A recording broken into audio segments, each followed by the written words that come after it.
Hello, everybody. Welcome to GAHCast, the show where one of the hosts received baconator fries that did not have cheese on them. I'm your host, Hydrowave99. I'm joined here today with FluufAlpaca. How are you today? You made that personal, didn't you? No, I'm just kidding. Um, Hi. I'm doing good. I mean, at least it's better than them using imitation bacon bits from the dollar store that taste like solid grease from like the fat of a cave rat from Pokemon or something. Right, I hear you on that one. I mean, Anyway. yeah. So, yeah, I unfortunately got some baconator fries. They forgot to Mm-hmm. put cheese on them, Oh yeah. and it's just ew. I mean, there's Either they despise sorry. Either they despise Grubhub or they despise you. I don't know which is worse. They force you to eat at their restaurant and not get it delivered, or you're fucked either way. right. Um, Also, I got a new mic. If nobody's um been aware of it, if they watch GAHCast exclusively, but it's not, actually that's not right. Um, it's the same mic, but I'm using um a weird workaround to make it much clearer. So Right. woo. Anyway. Okay, I think we can get started on some news topics here. We have a lot to go over today. And our Yep. first quick little thing here is not the web browser. The fact that they actually discovered. I might have to fix this up a little bit. That it is possible to emulate Saturn games on the Nintendo Switch using a game called Cotton Garden Force. Or a Cotton Garden, I guess it is, but Guardian. But anyway, so the idea is you can pretty much the idea is that if you have a hack switch, you can just go on in and replace the ROM that's the game is using with other Saturn ROMs. And this blog that I have here is, as time went on, people have discovered more games they could put on this thing and all that funny stuff, all that fun stuff. And if you have a hacked Switch, keep in mind you have to have it hacked. This sounds like a pretty fun thing to do, especially if you don't want to pay $1,000 for freaking Panzer Dragon Orta. I guess so. Or in my case, if I wanted to play Daytona USA or Knights or anything like that. I still have an actual Sega Saturn I have to repair at one point. Hmm. I still haven't got a chance to fix it, but yeah. I actually have a Sega Saturn. Um, is the Sega Saturn like basically the transition from the Genesis to the Dreamcast? Or is it a different naming scheme? 'Cause I know they went from Amiga to like Genesis, I think. No, the For like Amiga was something European. different. Okay. It was like if you're talking about home consoles, it went from the Master System Oh, it's a to the, CD32. Okay. Excuse me. yeah, What it the went hell is wrong with me? yeah, it went from the Master System to the Sega Genesis, from the Sega Genesis to the Master System. Not Master. Wow, jeez. Master System, Genesis, Saturn, Dreamcast. I see. The Saturn was like the rough equivalent of the PS1 for that generation. But the thing is that before the Saturn came out, there were actually several add-ons, which mainly included the Sega CD and the Sega 32X.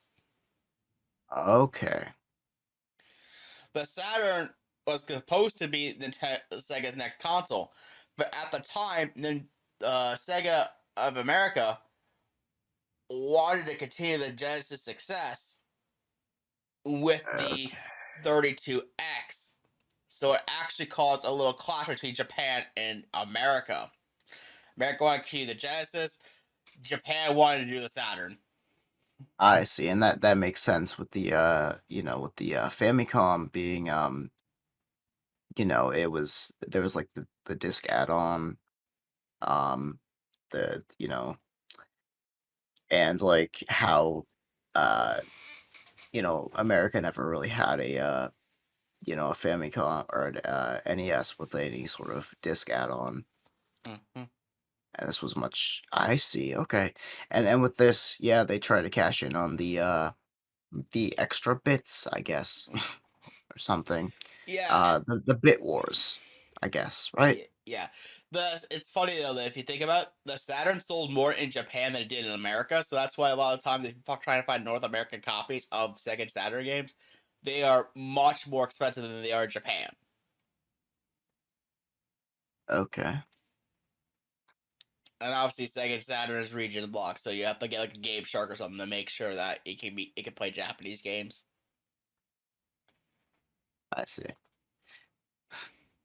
To believe like the Saturn backwards compatibility is like a software level thing. It's quite Mm. funny, you know. Well, more so It's in this case, more regional compatibility. Yeah, well, that's what I mean. Is like it went from you know making the connections different to actually just being like just region locked by software means, and you can just use a Game Shark for it. One thing that's actually very interesting about the Sega Saturn is the fact that the cartridge slot was only used to expand the RAM of the Saturn. It was not actually used for like you insert a cartridge in the system to play the game. That's all done by discs, Yeah, yeah. which is very interesting to think about. But overall, I think this is a cool little thing for Switch owners if you are a Switch owner and well, especially if you're a hack Switch owner who have the early ones. I know I have one that could technically be hacked, but unfortunately, I mean, not unfortunately, but I don't want to hack it. Yeah. I don't want to take a freaking paperclip because I have the first model Genesis. Not wow, first model Switch. Genesis. I do wish one day I could have a model one Genesis. That'd be amazing. But besides that, I have like, one of the early models of the Switch. So unfortunately for me, I can simply hack my Switch by just using a freaking paperclip. I am not joking about that. Is actually a thing. Damn. I used to watch Lockpicking Lawyer a lot, like a month ago, and damn, imagine if that was like a lock, like defeated with a paperclip. I think he actually did that one time with like an actual lock. Like, Right.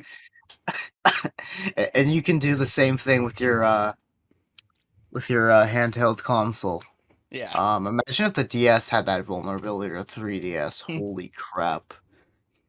But now that it's like nowadays, Yeah. like oh Later, my god. yeah, later revisions of the Switch had fixed this issue. So if you get like the Switch OLED or like the newer model Switches, they don't have this exploit. It's only on on like the early Switches.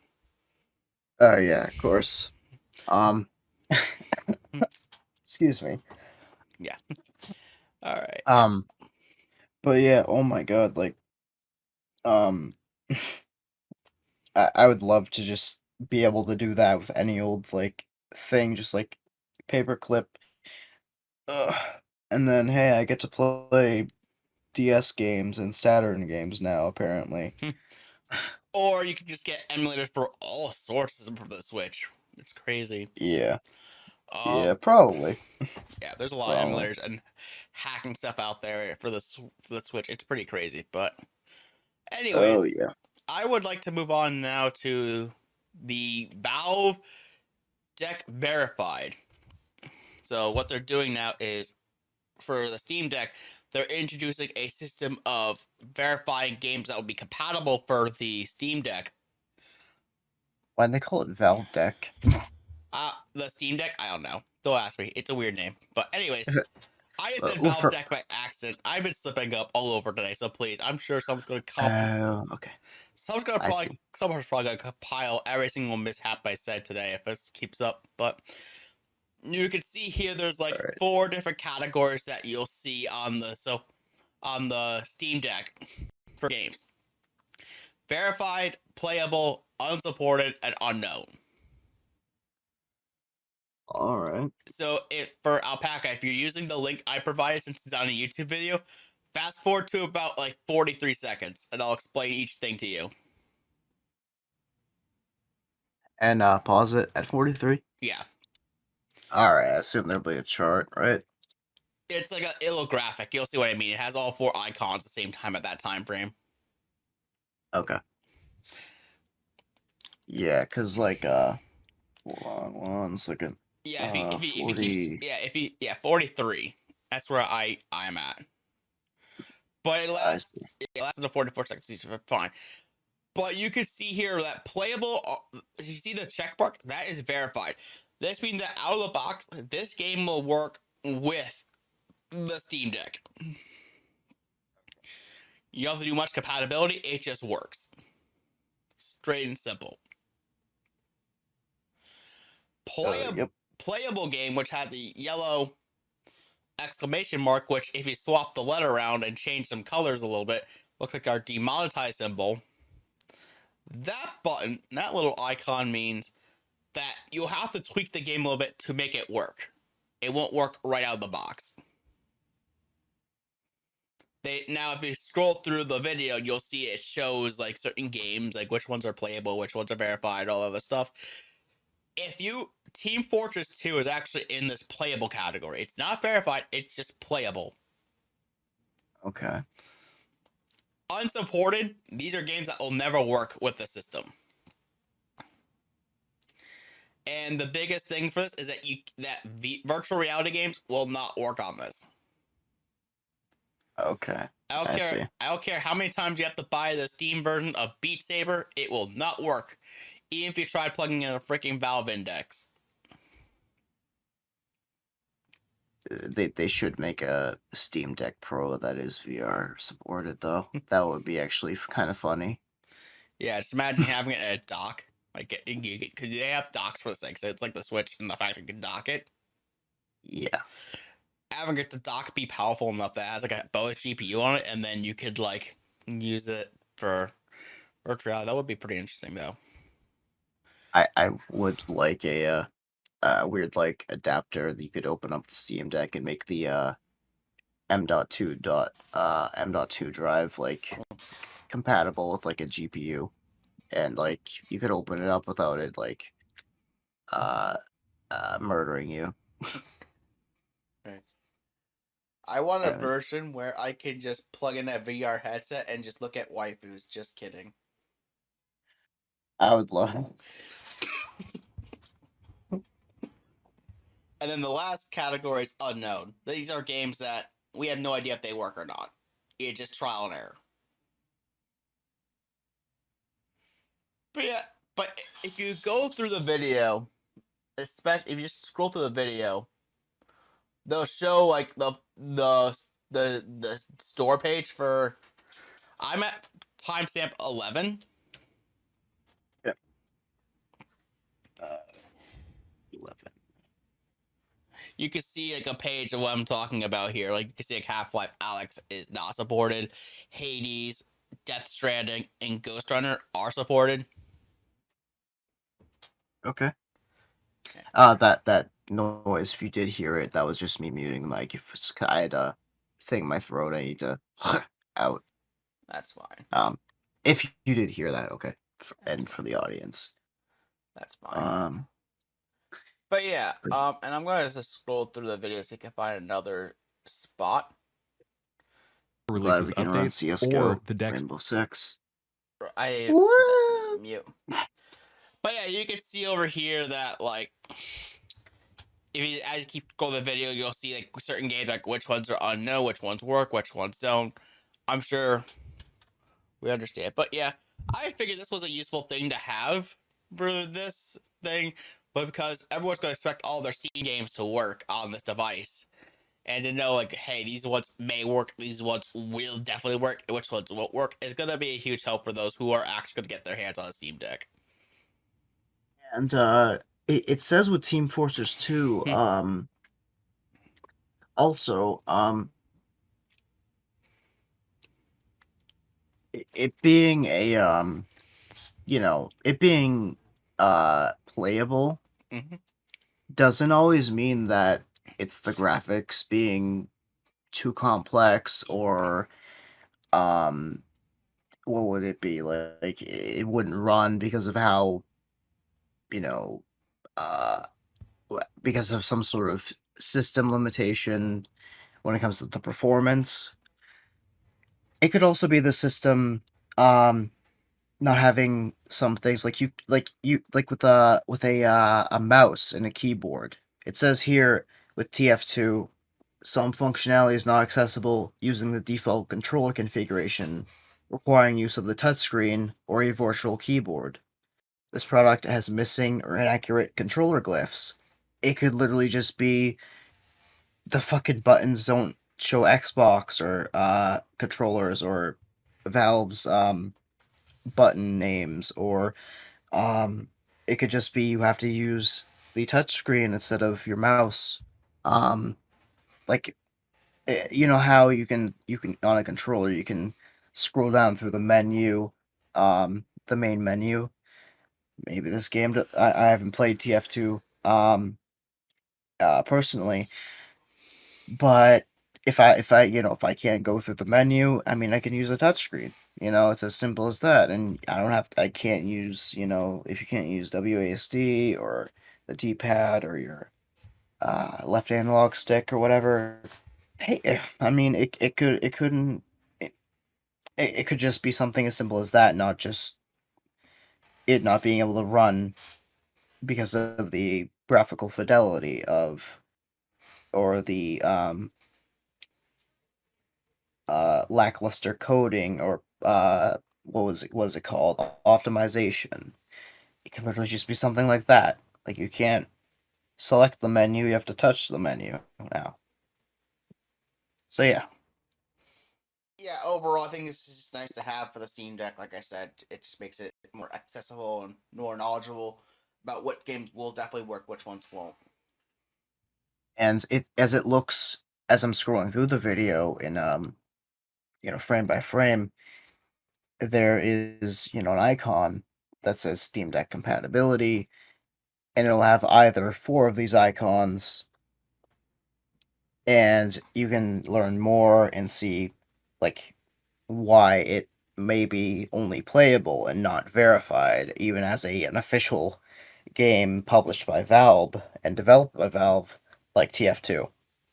It might just be it doesn't have the ability to scroll through the menus with a controller to, excuse me, to it simply just being the buttons don't look right because it uses an Xbox controller by default with the button uh, icons. Yeah, So small you'll things. be able to know. Exactly. It won't exactly just be it's too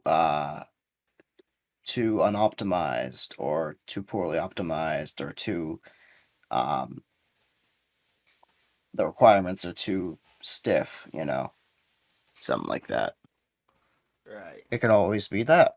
So that's pretty good that they'd at least list their requirements. That's what I do like, though, is that they at least say that, but I think they should put a category that mentions that, like something somewhere in the middle of unknown and playable, because it could say um lacks some support or something like that, like older games that didn't really have controller support for the PC but would work on Xbox or PS2.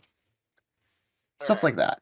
Mm-hmm. Like, I do feel like they should have a exclamation point, and they should instead make the yellow icon a check mark as well. I see. Interesting suggestions there. All right, I think for our next topic here, we have a lot to go through today. We have like 12 or 15 topics here to go through. Some of which are going to be faster than others, I find. Certainly. I know one. Oh, absolutely. We have a lot of things to say. This might be even. I wouldn't be surprised if this one's actually longer than episode 14, which would be nuts. I mean, last episode was also, like, I wouldn't say it was inflated, but it did have, like, a few things that made it, we talked a bit too much, I feel. I feel like I tripped over my own words compared to, like, right now. I'm not the best public speaker, though, without a script, so... Yeah, this show kind of helps a little bit because, you have a slight script. Is the fact that our script essentially is just linking the articles and just talking. Yeah, it's not like, like a news segment where you know everything. It's more just like, oh, that's pretty cool. What's it about, sort of thing, and then you or I explain it, in fuller detail. Yeah, so Unlike what somebody else thinks. No, I'm just kidding. Don't get too offended. Anyway, so one of the things this is talking about is the fact that FIFA is no going to be exclusive to EA. FIFA is now going to allow other gaming companies to make games under their banner, which I think is actually pretty big to think about. Like, EA had locked down FIFA for a very long time. It has made tons of money, especially in regions such as Europe. And now to Oh, see, yes. yeah, like the FIFA organization is trying to like branch out of just being part of EA, means that there could be whole slews of games and there could potentially be competition. I know, what a world. Yeah. And I do like this news because not only it being on the rock of EA, but if EA, messes up or slacks on, a release, they don't have to always deal with them the next year, and they can learn to actually release a game where the soccer players are looking like Mr. Krabs or, you know, doing things that they shouldn't be doing by glitches. Right. More so on 2K side, they tend to do that their wrestling games, Well, especially. yeah, certainly. I'm just saying, Yeah. You know. Right. Now, the thing that's more interesting about this, and this is outside the article, is that EA is looking to rebrand their soccer games. So it's not going to have the EA FIFA anymore. It's going to be something different. And now I wonder what they're going to rename that whole category to. Like, Hmm. what sort of organization could EA partner with to lynch off to exclusive rights? Or are they going to partner with all different sorts of soccer organizations in order to get the rights of players? But they're going to put it under their own name, like EA Soccer Flank. Or they're going to do like EA Football this year, or it's really hard to Football and football outside and soccer inside. just imagine having the ball is like, oh, you're in the stadium. Oh, we kick the ball. Oh, it's inside. Oh, it's soccer. No, I was actually you know how people across the world, it's more football is considered what soccer is to Americans. I was actually making like a joke about that, but Oh yeah. I also should the have fact realized. that the balls have sentience sometimes in those games. Yeah. Oh my god, man, the ball had enough sentience. It's like, imagine if they actually made the ball glitchy enough that it's like when you kick the ball, the player just gets absorbed into the ball, and you just have to control the ball. It turns into a black hole. Actually, make it like the one in Gang Beasts. If you haven't played Gang Beasts, basically there's a soccer mode, or it's called football or ball. If you strike a goal, or you kicks the ball and hit somebody, they get knocked out. And if you score a goal, the ball turns into a ballistic missile and flies at the other players.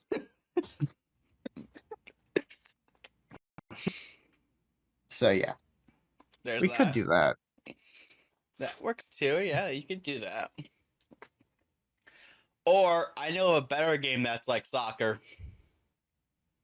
Hockey? I'm just kidding. Well, Actually, it is kind of in a sense. well, then again, we can resort to our good friends at Psyonix and Epic Games called Rocket League. Oh yeah, yeah. They could EA and Epic Games X EA, Rocket League, Football Edition, Finn McDonald.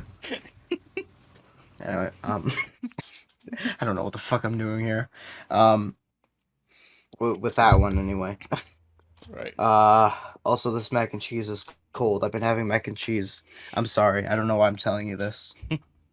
It's fine. Yeah, go enjoy your mac and cheese while we do it. Then again, I was eating Wendy's and having baconator fries without cheese.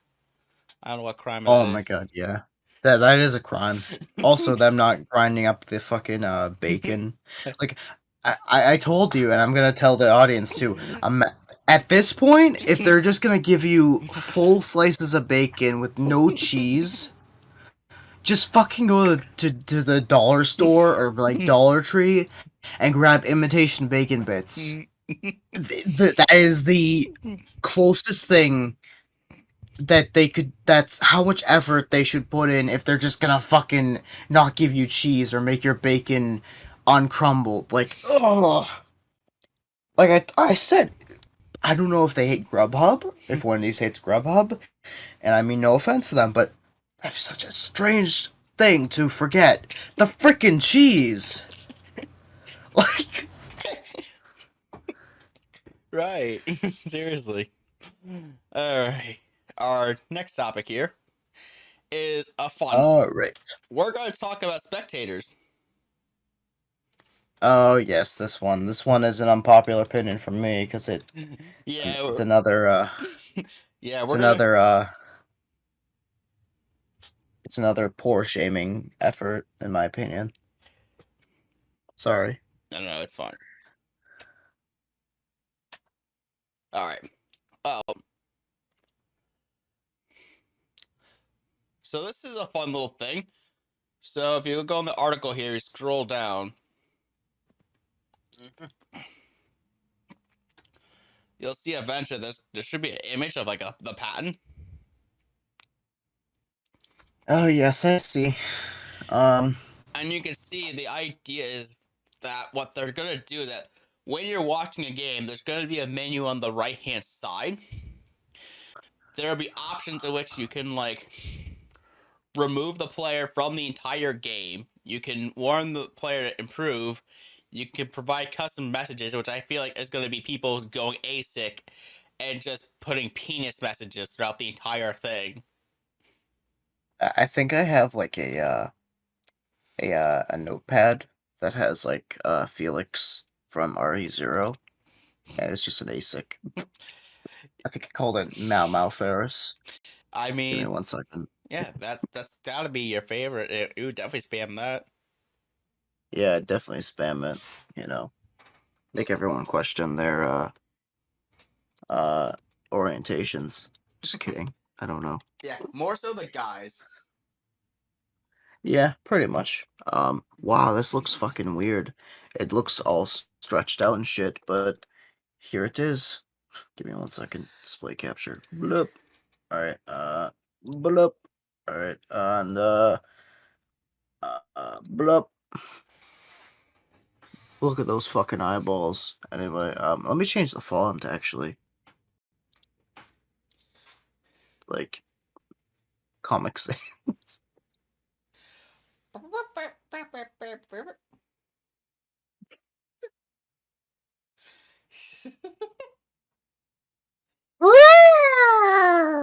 Anyways. Oh, shit. And I'll make it, like, my font. Oh, shit, it really pops out now.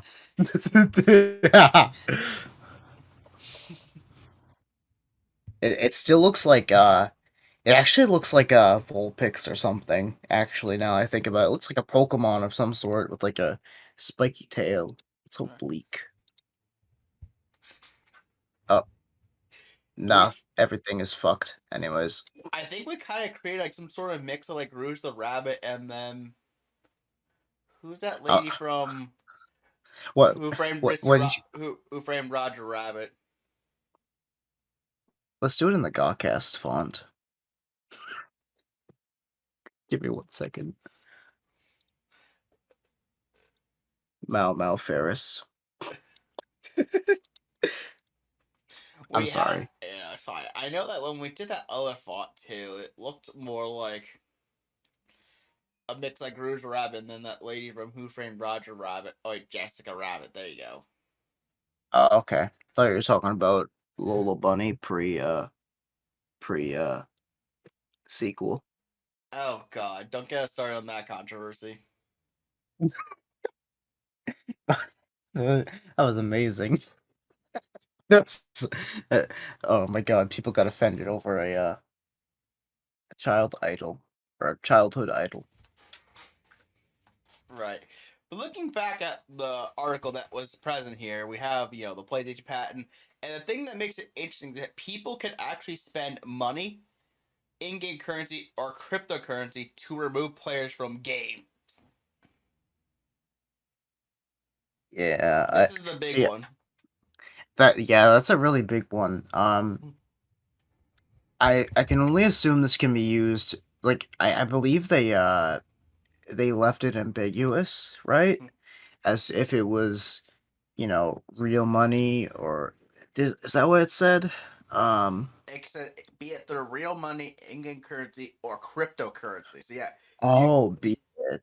you can Okay. you can waste your bitcoins on this. So those $60,000 coins, yeah, you can use it to remove a player.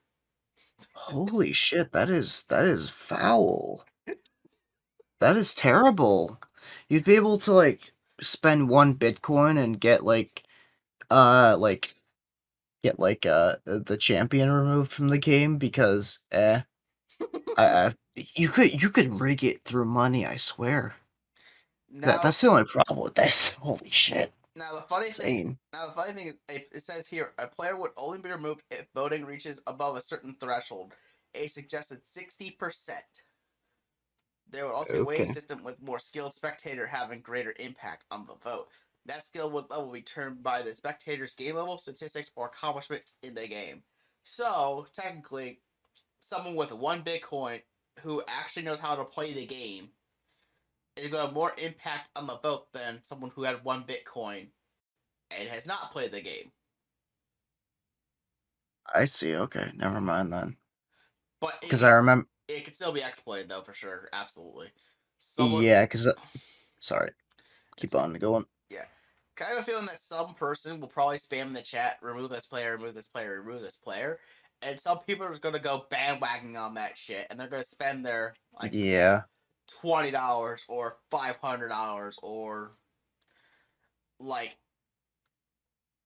if this is Fortnite, 2,000 V-Bucks, or in the case of Bitcoin, just sacrifice a Bitcoin and just That watch. is just painful to think about. Like,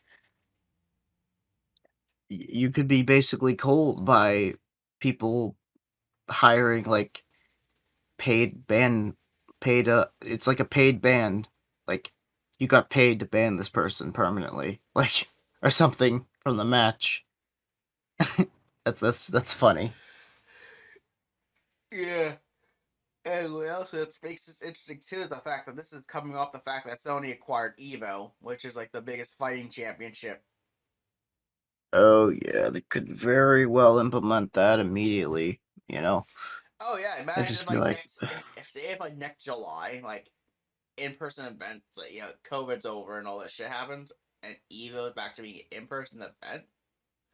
Do you realize yep. how many fighting games would and this patent actually come to fruition? Which I swear to God, I hope this actually doesn't. I would love to see there's like a free to play game called Tory Bash, and it's people bet real money on that shit. Imagine if they could get paid to ban people from the tournament or kick from people from the tournament. Like Camp. holy shit. Yeah. And like ugh. Yeah, it's campaigning the chat to remove certain players. Yeah, and it could be out of malice and hatred, or literally, I think this person sucks when maybe they don't. I don't know. Like, imagine if there was a Call of Duty Warzone tournament, and for some reason, Ghostweather Game managed to attend it, and we were able to use the system here, if it actually came to fruition, to ban everybody else and just artificially make Ghostweather Game win. Yeah, that's the thing. You could have a following that would pull out everyone, and you'd instantly artificially win. That is basically cheating. That's basically going in the cheats and saying, I have God mode because I have that huge of a following. You know, what the fuck? Damn cats. Anyway. But yeah, no. You could literally probably do that. I mean, I know there's some sort of order but corruption is a disease. Or racism, misogyny, and homophobia. That too. That too. Yeah. What like it doesn't even matter if you have a following. What if there's a hate group? Like, oh my god, that would be crazy to just like oh It'll my be god, chaotic. like It's gonna be chaotic when you see, say, the top player is, is a black man, or I should rather say a man of African American descent, who just happened to, use the system to get to first place, right? Like, imagine there's all this band and everything, and next thing you know, there is a European woman who also used the system to get to where she is, but the two clash, and then all of a sudden, the following of the female woman in this situation Karens has, unite. yeah, they Karen army. Yep. So the woman summons the Karen army, and then all of a sudden uses the Karen army to pay up like $1,000 and get the other guy who booted. That's going to be cheating versus cheating, and then and you have like all the actual real skill people on the bottom. It's like actual politics. Yeah. All the good politicians don't actually get to be in office because all the corrupt assholes get the office rights. I guess so. Yeah. Ugh. Why do we have to make esports politics too? Ugh. It's gonna be like, if you have $1 million, you're just gonna keep getting that $1 million back. Ugh. And I understand. I understand. That's scary to think about. You know, just imagine you have actual talent and you actually have something good to do in the world, like a politician that isn't, paying for votes or, doing something to sway opinions, and the opposite happens, and, it's it's the same thing that might happen here in esports, I guess, It's quite a phenomenon. Actually, are you familiar with competitive Pokemon? Yes, and I hate it because the show and, part of the games is like, oh yeah, as long as you're friends with your Pikachu, you can be number one, the very best, like no one ever was. And then here you are with like your level 100 Raticate that you picked up in Fire Red, and you have it transferred all the way to like Sun, Pokemon Sun, and now you're gonna put it in Shield, and now you're putting in Let's Go Eevee, and then you have it in fucking the next one, and you just get mopped. You just get mopped. You get mopped by some crazy ass what is it called? Trap team, I guess. I don't fucking know. But yeah, I'm in the same boat as like yeah, Pokemon, be friends with your Pikachu or whatever. And it's just like Ash would never ever win Oh, on real terms. we're not talking about that sort of competitive Pokemon. We're talking about competitive Pokemon actual tournaments. No. That's what I'm saying is that like if Ash was an actual in the tournament, Pikachu would probably be incinerated. Right. No, I And know. all of his Pokemon would, except for Mewtwo, I guess, and every other one, they would be. They wouldn't faint. That's all I'm leaving at. They wouldn't be able to faint. They'd be dead. Like versus actual tournament fighters, like real life Pokemon, like video game people. Well, so I mean, like, do you know anything about EV training or IV training? I used to be into that. Isn't that basically as you level up your Pokemon, you work towards a certain stat, I believe, So or IVs are the ones that you get from like breed, or like the point distribution you get from yeah, breeding the Pokemon. EVs are the points. So the IVs stand for individual values, and they represent yeah, the Pokemon's genetics essentially. The basically, yeah. the EVs are like the Which points that you gain from leveling up your Pokemon, and depending on what Pokemon you beat, will determine which EVs you'll get per each level up. okay, then every time I've been Wonder Trading in Alpha Sapphire, I've been accidentally scamming people and telling them they have great EVs at like level 5 just hatched. And it was actually IPs and they probably were terrible. Never mind. I'm sorry. I'm sorry everyone I Wonder Traded with. Oh, or it's even worse. Is that the reason I bring up all this stuff? Like I didn't know if you knew that sort of level of competitive Pokemon. slightly. But the reason I brought this sort of competitive Pokemon up is a lot of time what people will do. It actually was more of a thing back in the day, though. But I don't know how much it's changed. Is the fact that there's a Hmm? lot of like Pokemon jetting that happens, where people have these artificial softwares that they'll use to generate Pokemon perfect IVs and EVs. Yes, I know that happens and they're artificial. That you did not work towards that. I know about that definitely. And there's a whole thing with the whole like, competitive Pokemon environment where that like the rule set itself, you know, set it's like loosely allows these like gen Pokemon in the tournaments. It's like the tracking to make sure the games are don't have any hacked Pokemon or anything like that is like stingy, is like not very stingy. It's like very loose going, and like people can go in with these hacked Pokemon and actually win tournaments just from hacking their I games. see.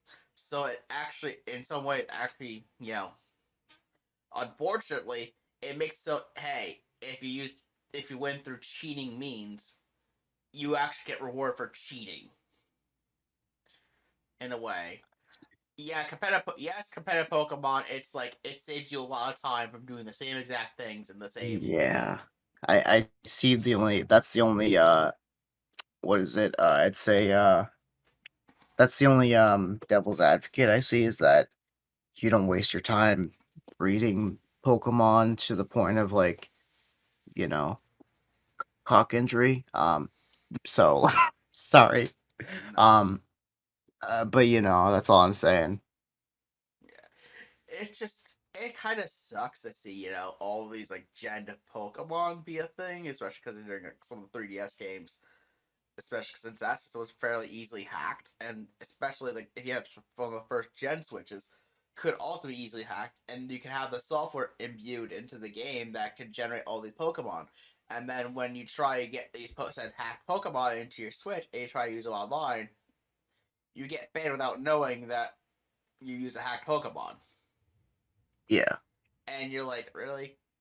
But Oh yes, with trading, yeah, you could get banned because who knows if that username and that trainer ID was something from the 3DS games or before.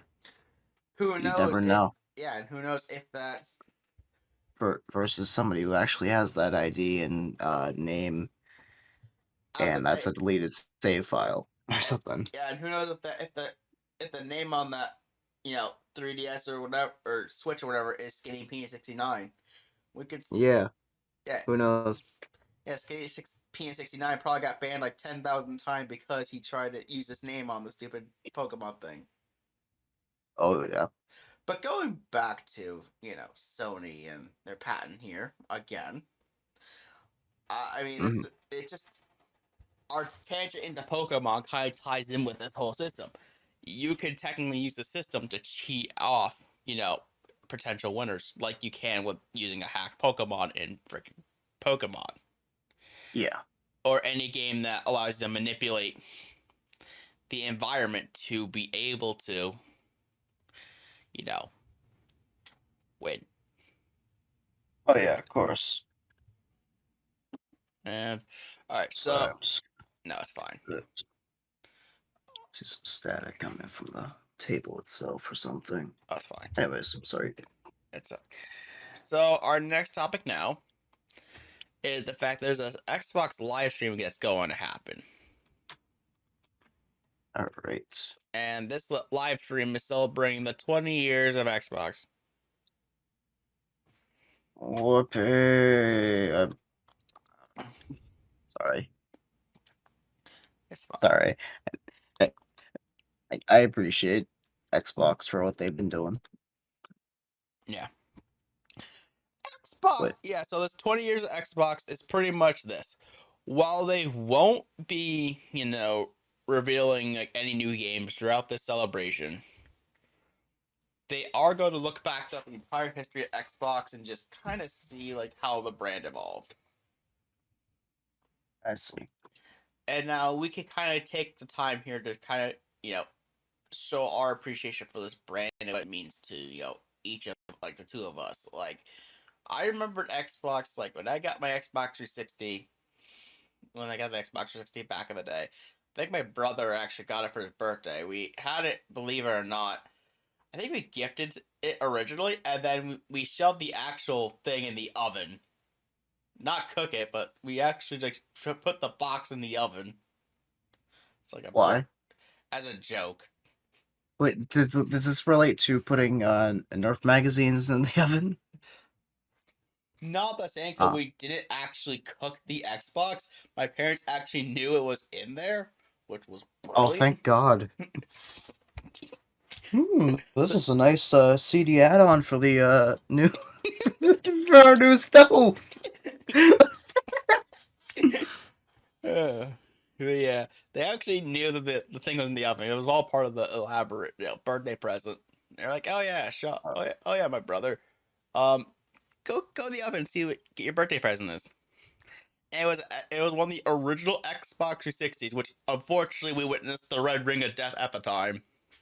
Which even if you didn't burn it to death within the oven, it would have cooked itself anyway. Yeah. Anyways. Yeah. And we went through a lot with the Xbox 360 generation. Like, there were so many good games back then. Like, not only mostly all third party, because later on the Xbox's life, the first party output was like minuscule and pathetic. But early on, you got games like Halo 3 and mostly Halo 3. Halo 3 was a blast.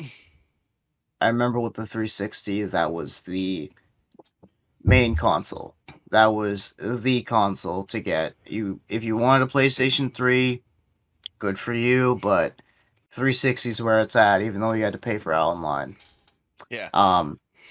And on the original Xbox too, yeah, like Morrowind and that sort of stuff. That's also something we could talk about. Yeah, funny up with Morrowind. Actually, give me 1 second.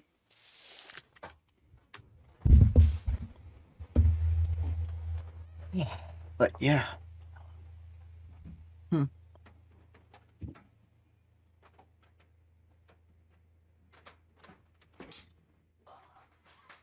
Not even that, but like,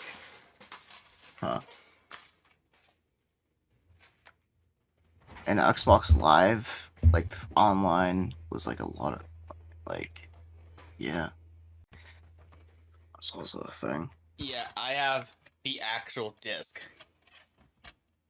Why is it in like a Sonic Adventure case? No offense. This is like one of those really old school like GameStop used game Oh, cases. okay. I thought I saw Sonic on the cover. I was like, wait, what? No, But but yeah, this is wow.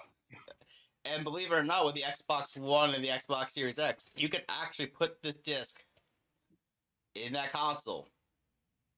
Will it still be like 4x3 on and like, putting graphics? Well, what they do with a lot of these older Xbox games is that when they get them on backwards compatibility, they actually touch them up a little bit. I see, because I remember playing Morrowind on the Xbox One through backwards compatibility, and it was definitely different from what I thought it would be, but when you start at like that little sort of like it was like a cave or like a root beer or beer cellar. I'm sorry, root beer cellar. Yeah.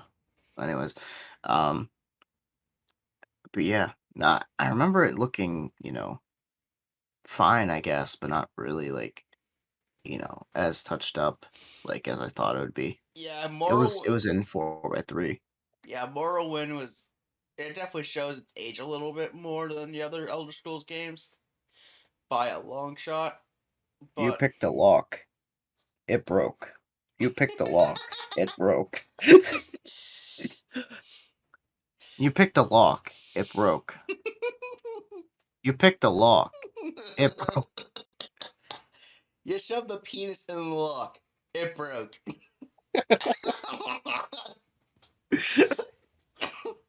You picked a lock. You picked your nose. It broke. Not to mention, Bethesda games, but now we're fucking diving into, holy shit, what was it? It was, one of those other, it was on the PC games where you'd put the nose pick, the lock pick in your nose. I forgot what Sierra games. Yeah, you could do that, and like you could up your lockpick skill by picking your nose with the pick lock.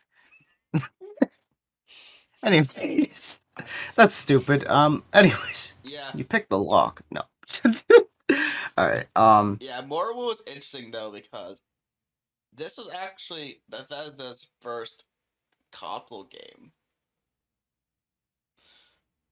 Like Morrowind back in the day was Bethesda's first foray into consoles. Back in the original Xbox, and it was only on the Xbox. I see. Yeah. I remember you telling me that it was only on the Xbox, and I was like, wait, what? Wow. Wait, it wasn't at least put on the PC? No. I thought. Morrowind was on PC too. Well, it was originally a PC game, but it wasn't on PlayStation. Oh, sorry. Like, I mean, it wasn't on not on PC. It wasn't on PlayStation. I was like, wow, wait, what? But I thought I remember having Skyrim on PlayStation. I thought all the Elder Scrolls were like basically on every game, and I was like, no, it was all either Xbox and PC. And can you play like what is it? Is there a way to get Morrowind on a PlayStation console now? Nope. At least? No, still. Holy crap. And now it's funny to think about that Microsoft actually owns Bethesda, so this game will probably Yeah. forever be locked to Xbox and PC. Oh yeah. Which And I'm not too concerned because well they had a chance, and now that they're fully partnered with Xbox, not just in a close friendship with them or a professional friendship, you know. Like there is no chance unless something else happens, I guess. you know. right, I think what else is interesting too to think about is that I remember the Xbox for another reason that it introduced me to one of my favorite franchises ever. I pulled off the second game of this franchise here. Oh yeah, the Fable series, yeah. I I was gonna get into that, but I never did. really good series to me personally. I mean, you could get all the games if you have Game Pass on PC. And Game Pass Ultimate, Yeah. pay the $15, get access to all 3 of them. Mm. Or just I wait. was going to too, you know? Yeah, like I said, high quality games, from the Xbox era. I mean, actually, wait, 2 isn't even on PC, so you only get access to 1 and 3. 2 you get on console.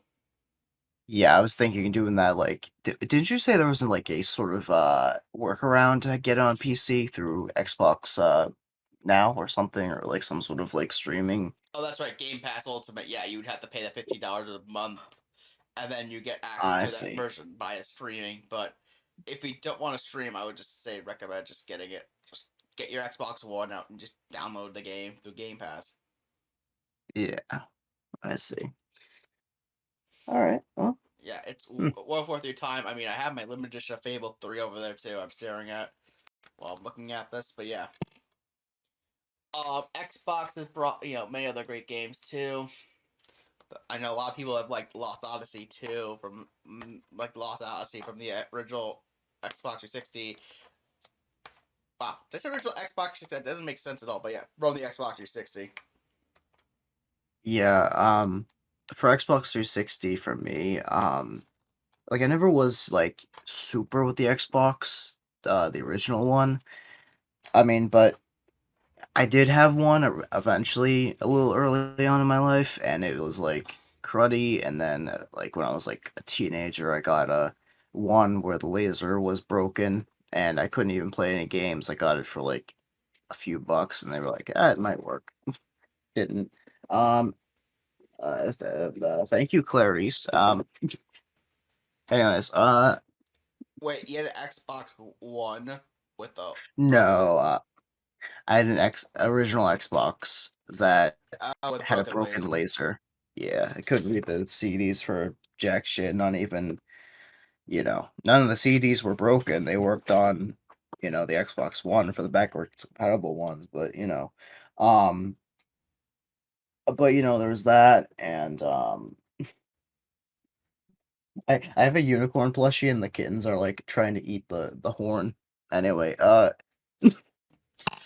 But Boy, are they liking they'll probably like a certain something down the road. that is Something that would probably get demonetized, so I'm not gonna say it. yeah, about that.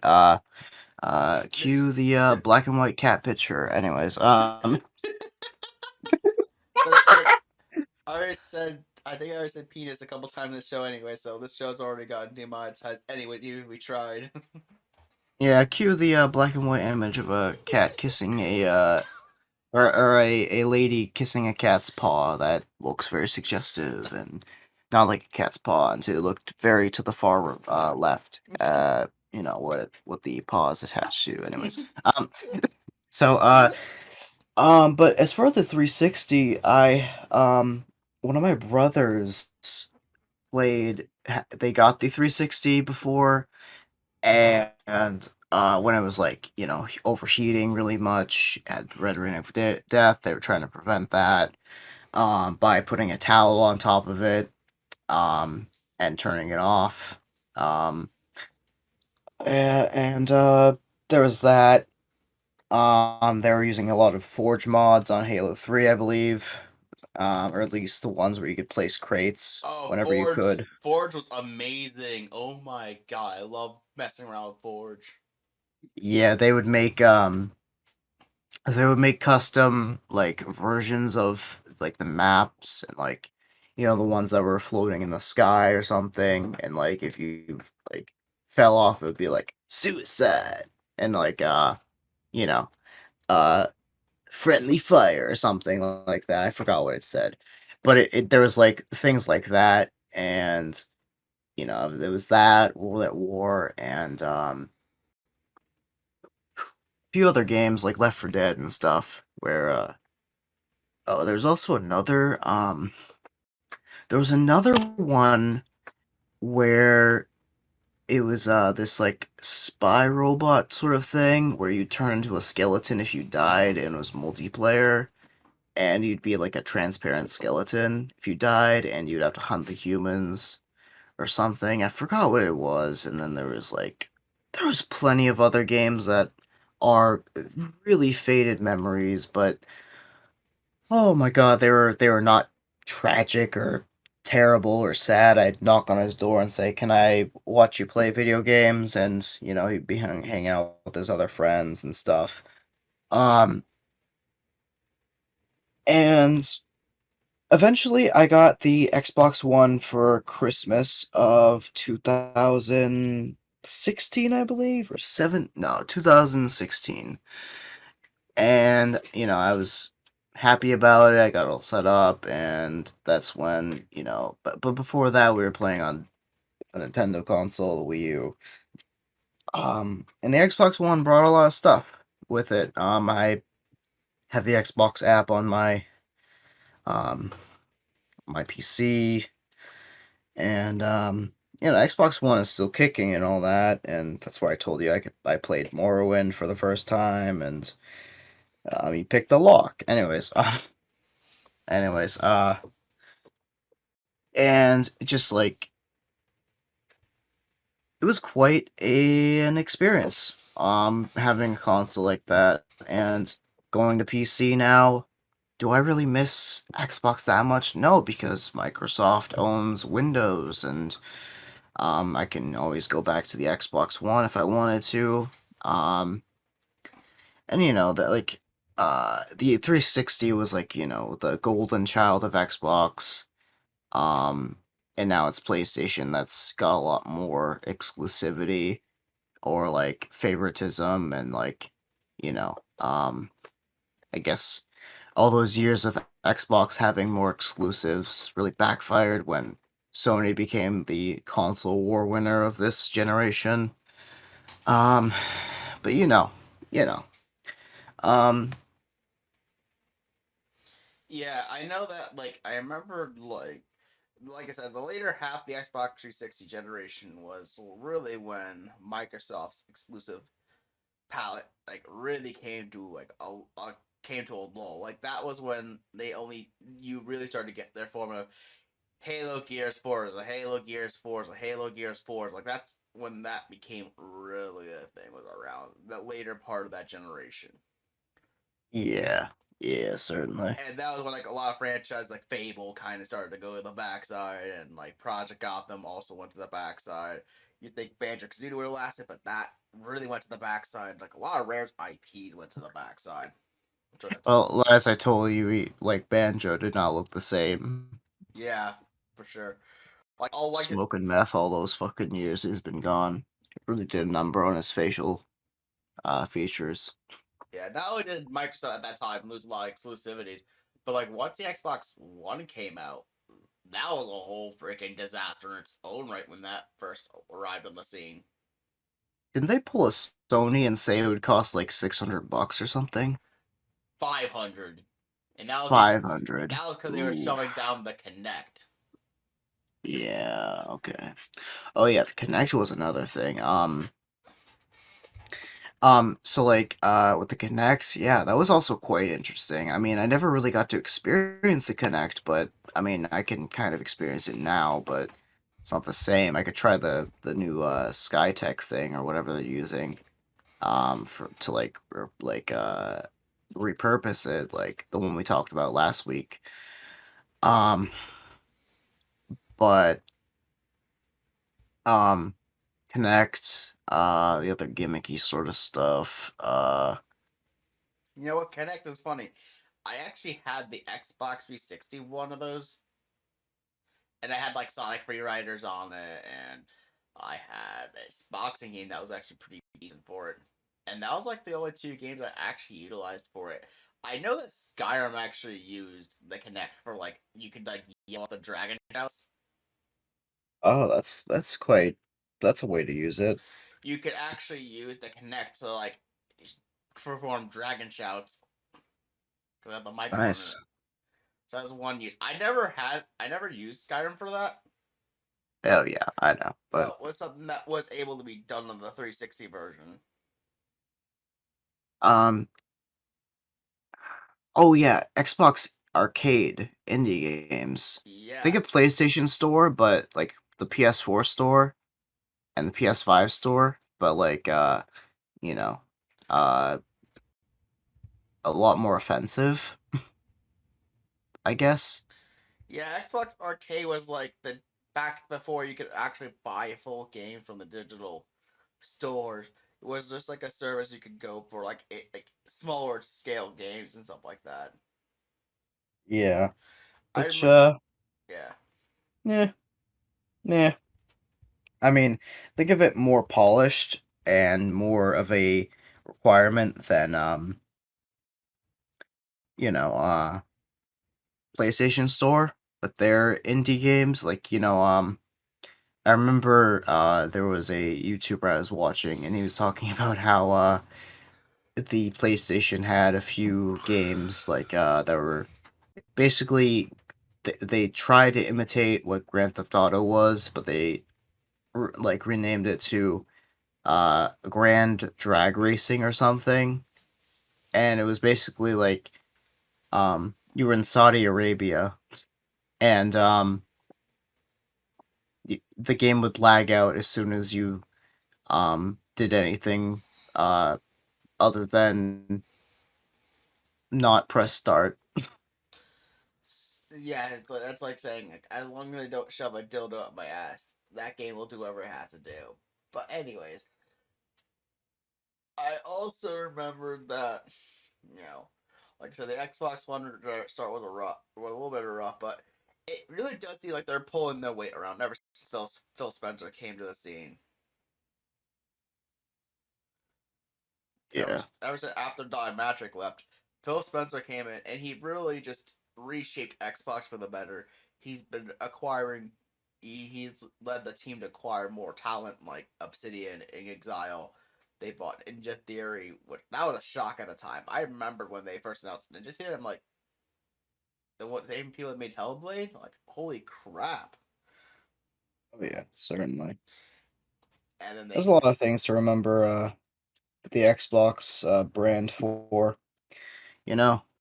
And like, as somebody as a PC player, I mean, okay, like yeah, consoles and all that, but it's just like it's not like it was never a part of being a gamer for me or playing video games like that for me, like being actually interested in video games, not casually, you know. Um I went from like, not being able to play any game properly without dying many, many times and not understanding what to do to like um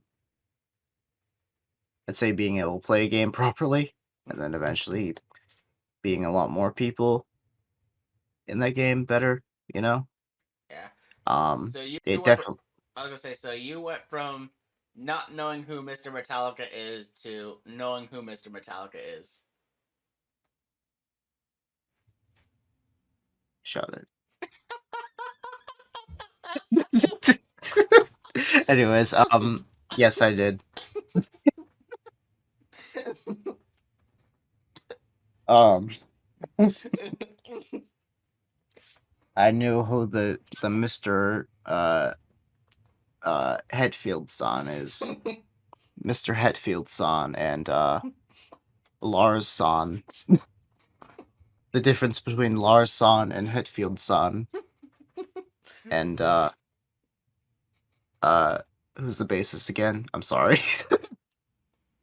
No worries. um but you know. Um I went from being the baby metal to the uh titanium metal. Anyway, I don't know. Uh but yeah. Oh yeah, and the acquisition of Minecraft. Oh, that was Minecraft's gone through a shit ton of like things. Like it went from, this indie game that some dude made to a very phenomenal type of concept, you know? Yeah, it went from like Legos. yeah, it Or went from, yeah, you know. I was gonna say, yeah, it really went from the idea that, it's just a small indie game, and it became like a worldwide phenomenon where people now make motorized pigs that you can drive through. Yeah, and just other pixel art type games that require you to play Trouble in Terrace Town and build fucking androids that chase you around with steak knives.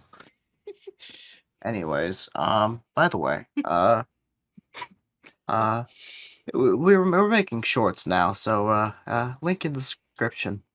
Yeah, whenever I whenever get this episode rendered, we'll probably have a short shortly after this. Yeah, I'm probably gonna take the holy shit. 1 second.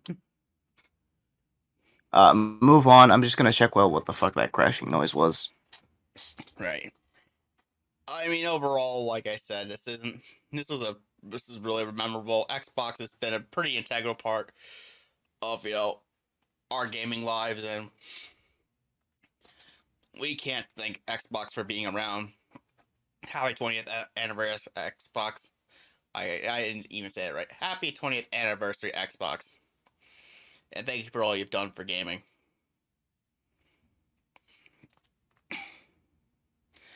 And no wait for Alpaca to get back. Let's talk about the fact that God of War 2018 is coming to PC.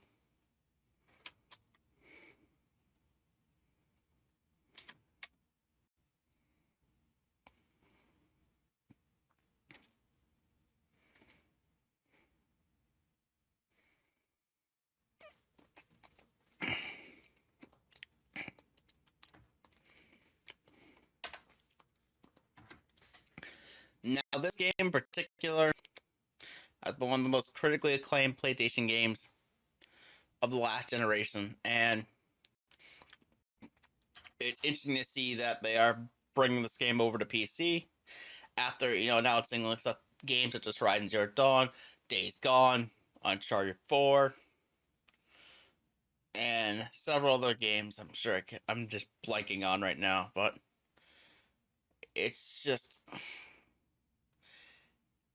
interesting to see this game, being on PC after, I don't know. Alpaca, what do you think of this news? He's probably busy. Has nothing to say.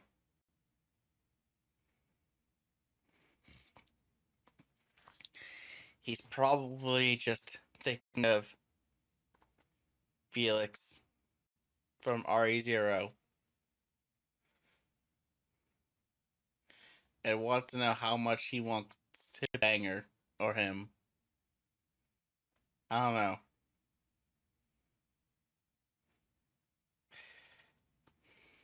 Um, I myself have not played this game, despite me owning a PlayStation 4, and 5 technically now. Even then, God of War is a series that has been long associated with PlayStation for a very long time, and to see it just arrive at PC has been a very interesting turn of events. Like, who knew that there are all these different games that are just coming over to PC now from PlayStation, and like this is the next one in the bunch. Now, Alpaca might be wondering, hey, I want to make sure I could. No, wait, never mind. I don't know what to say. What?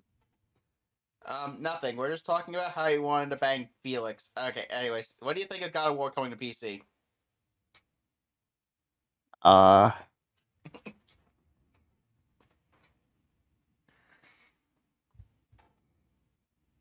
um,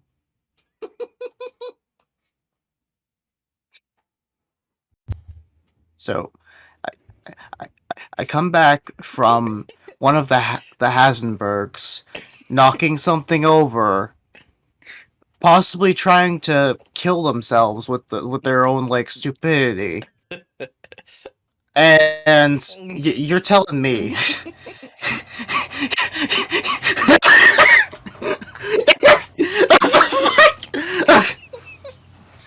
you're telling you're telling me that somehow God of War, the Kratos, involves it involves a little like we're all famous to like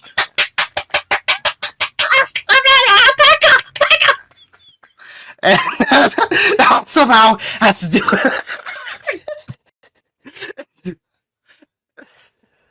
that, and now it's just so what do you think of God of War coming to PC? Oh,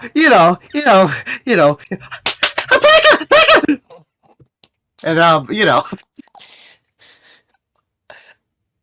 Oh my god. This was the first I ever did. I actually, like, literally crying with tears. Oh my god. Oh my god. you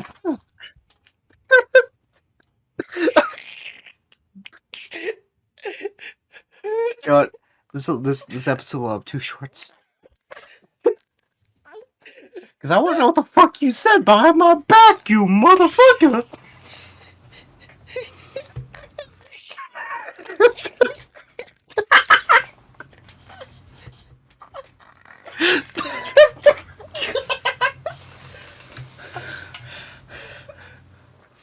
I can't stop.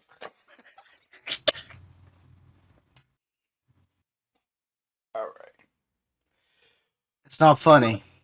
Just do what Ghostwaller does. It's not funny. It's not funny. You fell out of your chair laughing. It's not funny.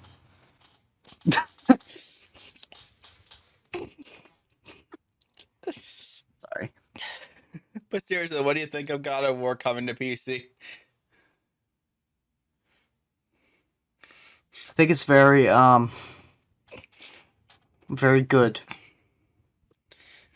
Credits to Sony for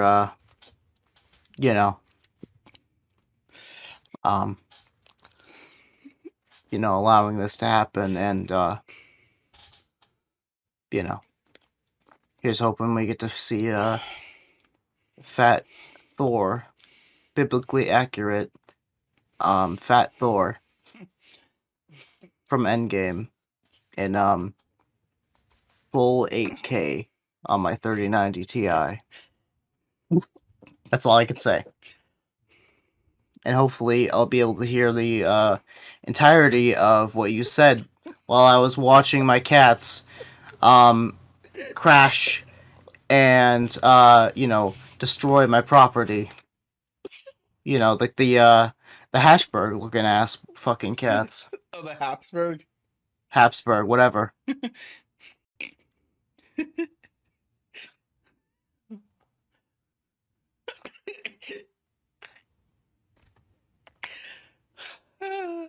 Oh my god. But yeah, I just think like with Sony coming out with more and more PC ports, it seems like it's going to be inevitable that we'll see something like maybe Spider-Man down the road. A lot of people seem to want that. I know Ghostwriter really wants that, or Bloodborne. I wouldn't mind seeing Bloodborne PC. That'd be really cool. That would be. You wouldn't have to just. Is Dark Souls on PC? Dark Souls is actually a Bandai Namco thing, and yes, all 3 games are on PC.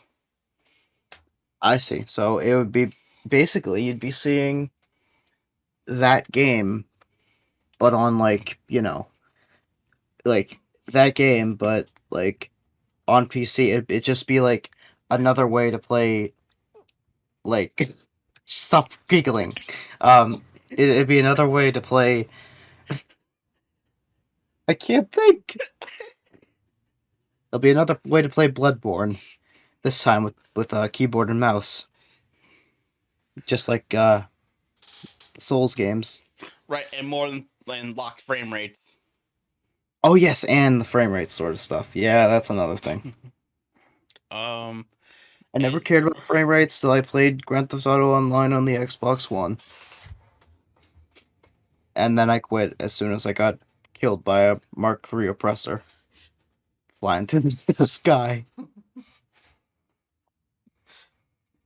Alright. I think that's enough about this topic. I think we are all pretty excited for those who PC gamers who are excited about Sony games. Yeah, and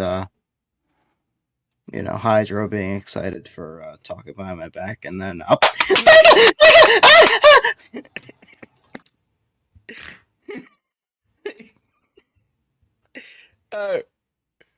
Hey. Um. Oh, also, remember what I told you about somebody arriving here that I didn't agree with too much? Mhm. I just saw the car pull in, by the way. All right. So if I have to quick mute while I'm talking, I'll there you pause. I'll pause recording if that happens, just saying. or Alright. we'll just continue it tomorrow, whatever. Yeah. But onto CD Projekt Red actually delaying Yes. Cyberpunk 2077 and The Witcher 3.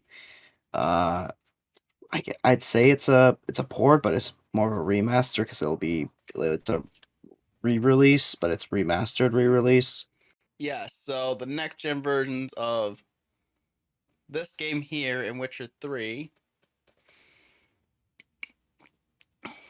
Like it's a re-release.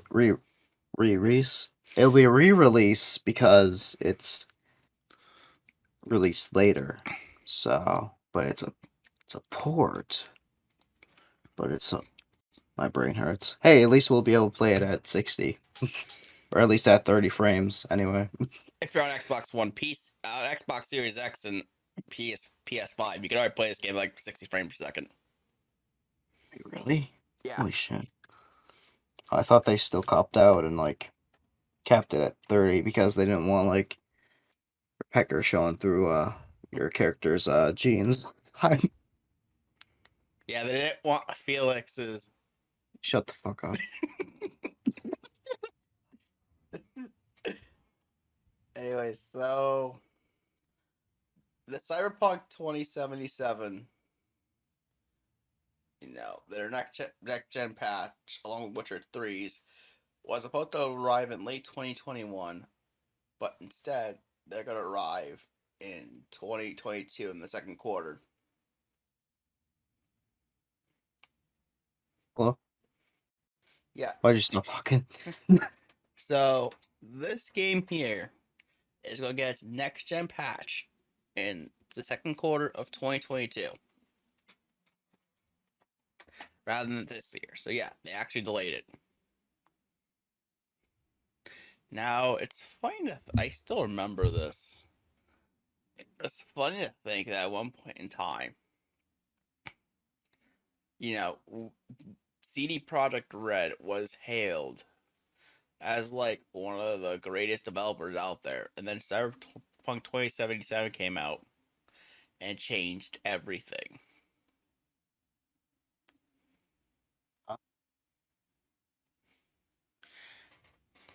I was talking about how CD Projekt Red used to be a really competent and amazing developer in the eyes of the public, but then Cyberpunk 2077 got released and it changed everything.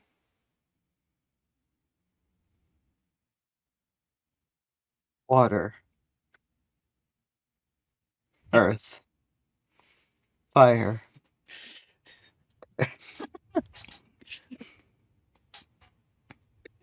The worst part is that fucking, like,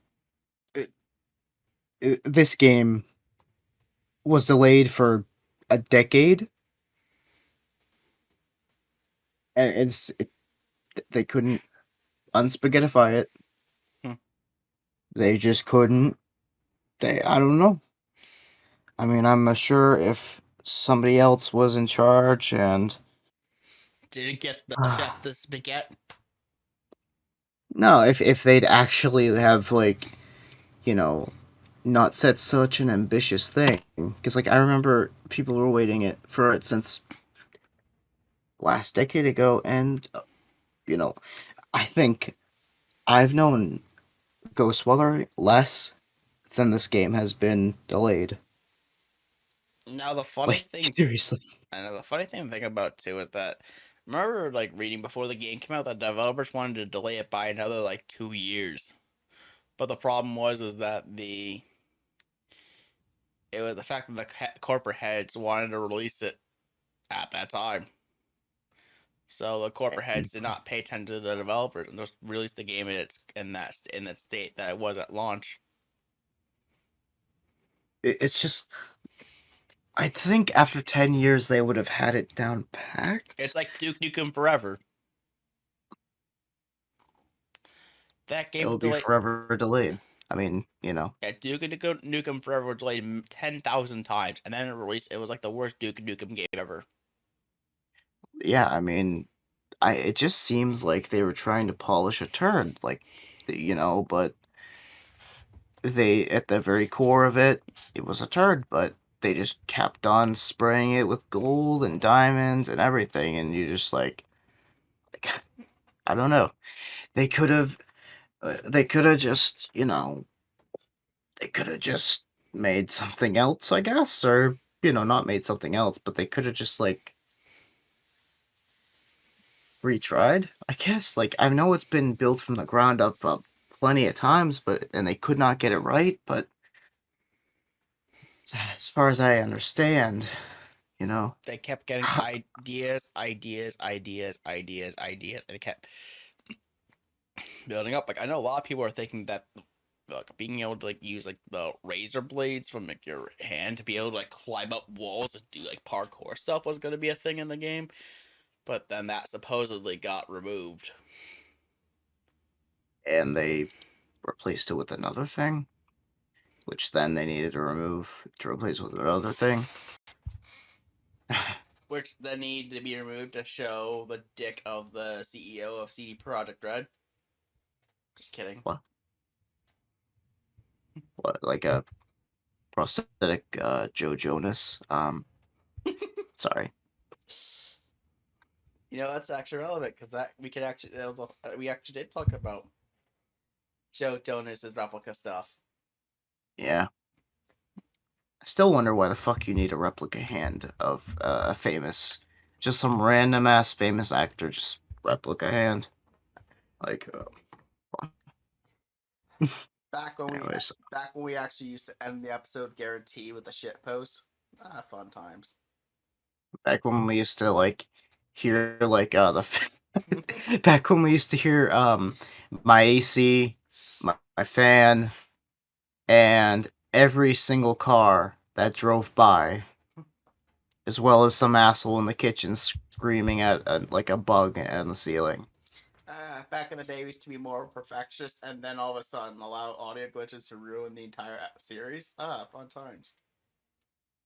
Back in the day when you couldn't record I'm just kidding. I'm so sorry. I'm so sorry. I don't mean to actually. I feel like that's a struggle for you, and I don't actually want to be mean like that. I don't mean it. No, it's fine. That's a valid roast. Yeah. Back in the day when we used to have a certain host reliably show. Wait, I want to go that far. Back in the day when he asks you to enable desktop audio as well as NDI. Sorry. No, I think that was my end. I think it was Yeah. automatically enabled. Oh my god, we would have had Windows 10 with a clear discussion as our first intro episode, and then all of a sudden we decided to talk about a cheap use heist that was older news because so I was more interested in that. Yeah. Back in the day when what? Back in the day. I have to mute.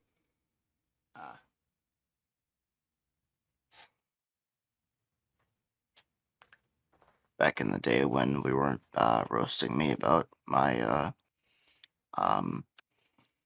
my feelings towards a anime uh you know cat girl. Actually, I'm a boy. No, you're fucking not. No, you're fucking not. Meow. Bites your ear. So many good times in the older episodes, and look how much we've changed. Not really. Other than artificially lengthening these episodes every single freaking episode every time. It's great. This show became more of a comedy show than an actual news show. Back in the day when you thought Felix was artificially expanding his I'm gonna stop now. We'll just insert expand dong on screen, or people in the audio version will actually hear that. Hi, I'm Bonzi. But yeah, it was good to see Cyberpunk actually get delayed. This update gets delayed, and it's like they actually take time to improve the game even more. I can't wait to play that on my Series X. That update. But I need to get one of those new. And with less backwards facing people who are sitting on the bench in the incorrect position. Their legs like going straight through the actual bench back. You know what's funny? When I was playing Cyberpunk 2077 myself, I never, as far as I know, I never really encountered many glitches. Which is impressive. Yeah. Yeah. Oh, very impressive. All right. I think at this point we can then move on to how Among Us got its release date on Xbox Series X/S and PS and the PlayStation 4 and 5. I just gotta ask about that. It's had like controller support on PC for the longest time. And it seems like it would be easy to just put on the other, consoles, to be honest. Well, funny enough, it was on Switch first. Oh, wait. Yeah. So they go from mobile to desktop, like home console, to making it actually like a hybrid console that they put it on, and now it's like. So it looks like Among Us was originally released on PC, which then got ported to the mobile, which then carried over to the Nintendo Switch, and now it's officially being released on the rest of the platforms. I see. And that date is, ladies and gentlemen, you too can throw people off a ship on December 14th if you are going to get it on Xbox or PlayStation. Chase people around with robotic steak knives. That too. They have to be motorized traps. But you know what? Among Us is a game that I feel like would be really good with friends. Like, you've seen, is like a really good game with friends, and I just haven't had the right group of people to be able to, try the game out with. And I remember Ghostweller. I remember Ghostweller actually gifting me the game, so I have the game on Steam because of him.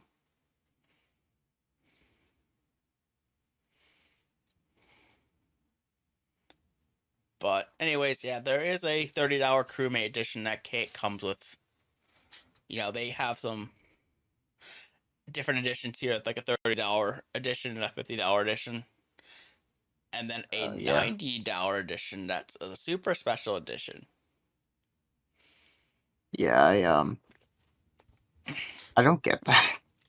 I hope it actually comes with like figurines and stuff, because that is a lot for what is essentially Trouble in Terrace Town, or Salem Witch, or Werewolf, or Detective, or whatever it's called.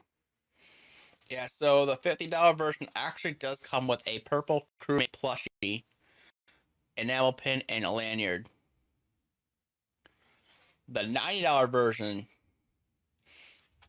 comes with some more goodies, including a steelbook case, a beanie, and a fleece blanket.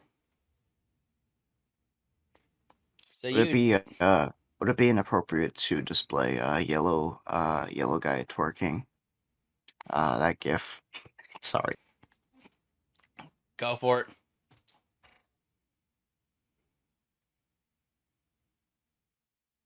Show's not monetized anyway, so why not? Have fun.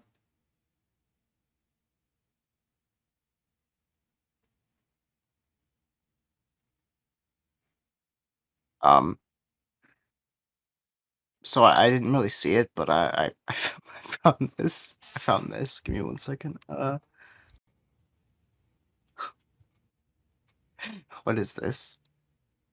Um.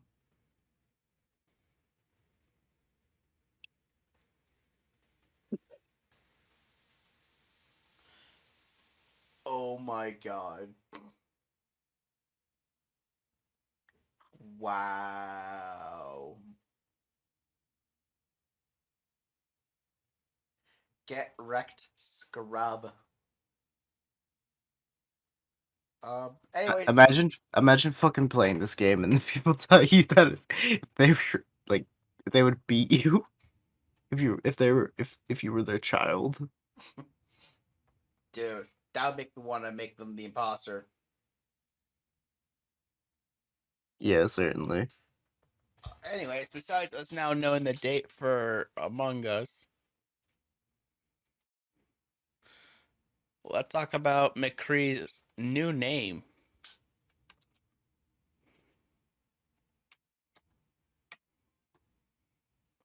Because McCree got a new name because of the Activision Blizzard controversy. And are you ready for it? As soon as it loads? Yeah, sure. Hit me with it. Oh, as soon as it loads, of course. The name is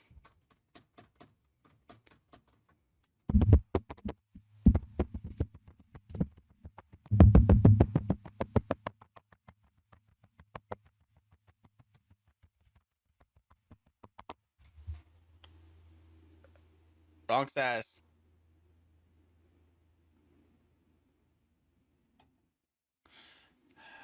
We got the wrong status on there. I'll probably update the link in the description.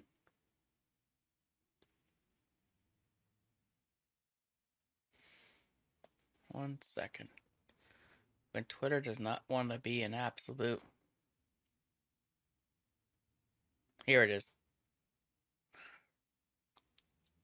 So yeah, you just type in like twitter.com/playoverwatch and scroll a little bit. You'll actually see it. And McCree's new name is Cole Cassidy.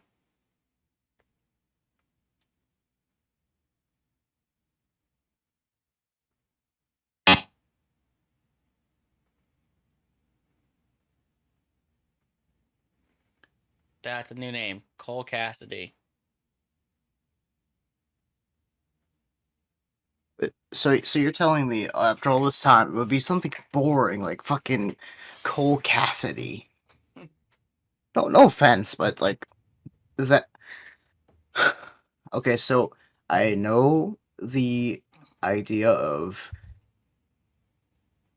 this character being named McCready is inappropriate given the context of what happened like a few months ago and years and years and years ago. Um, I'm just saying that I Cole Cassidy. Yeah, I'm the same way too. It just doesn't have the same ring. That yeah, it doesn't seem to make sense for the character as well as you know. I mean, no, I don't think that's a great name for him. Like that doesn't have the same ring, like you said. Like, no, that's terrible. I mean, it's better than having him be named after a pervert, but you know.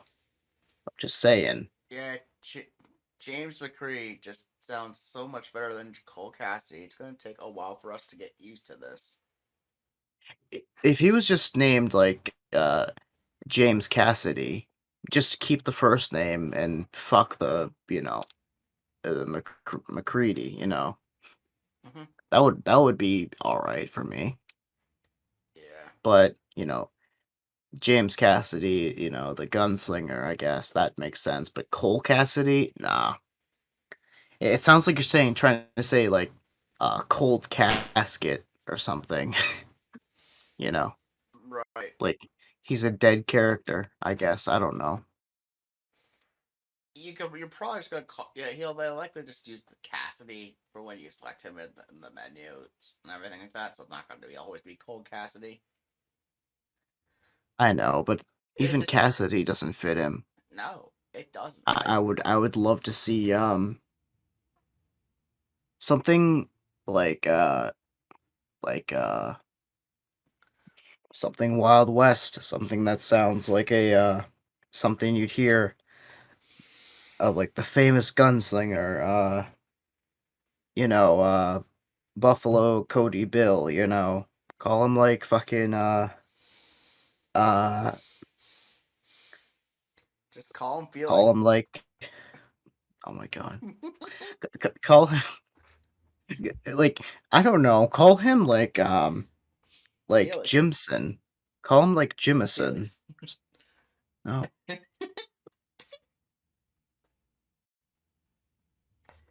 call him like Felix.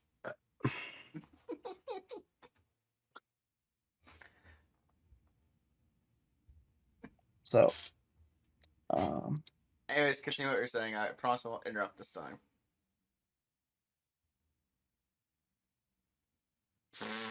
that's the wrong one. But I mean that's you when you talk about the Ferris. Anyways, call him I don't know, call him fucking uh Just call him Mike uh Tyson. Just kidding. okay, so let's call him like uh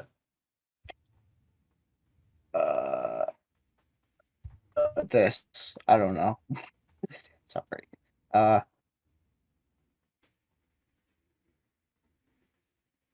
I don't know. jeez. Call him like uh like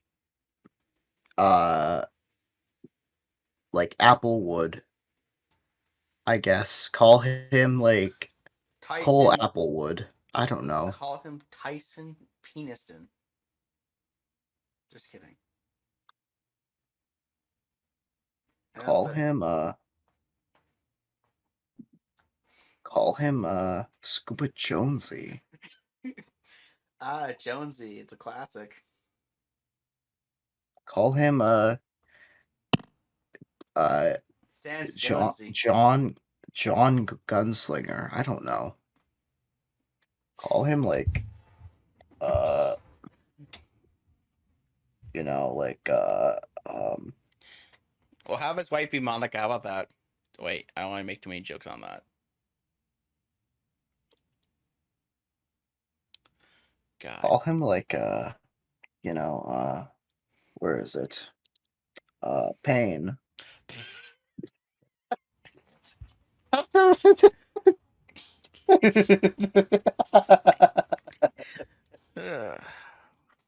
These nights never get old. All right, everybody. 3 days has passed since we were last recording, and we're just going to continue the topics of where we left off. It's going to contain updates on upcoming third-party games for PS4 and PS5. Let's see this real quick. Yeah, so it's going to the show's going to look into be about 20 minutes or so, and they're going to focus on previously announced games plus a couple new reveals. So, Alpaca, any predictions what you think will be here? Okay, so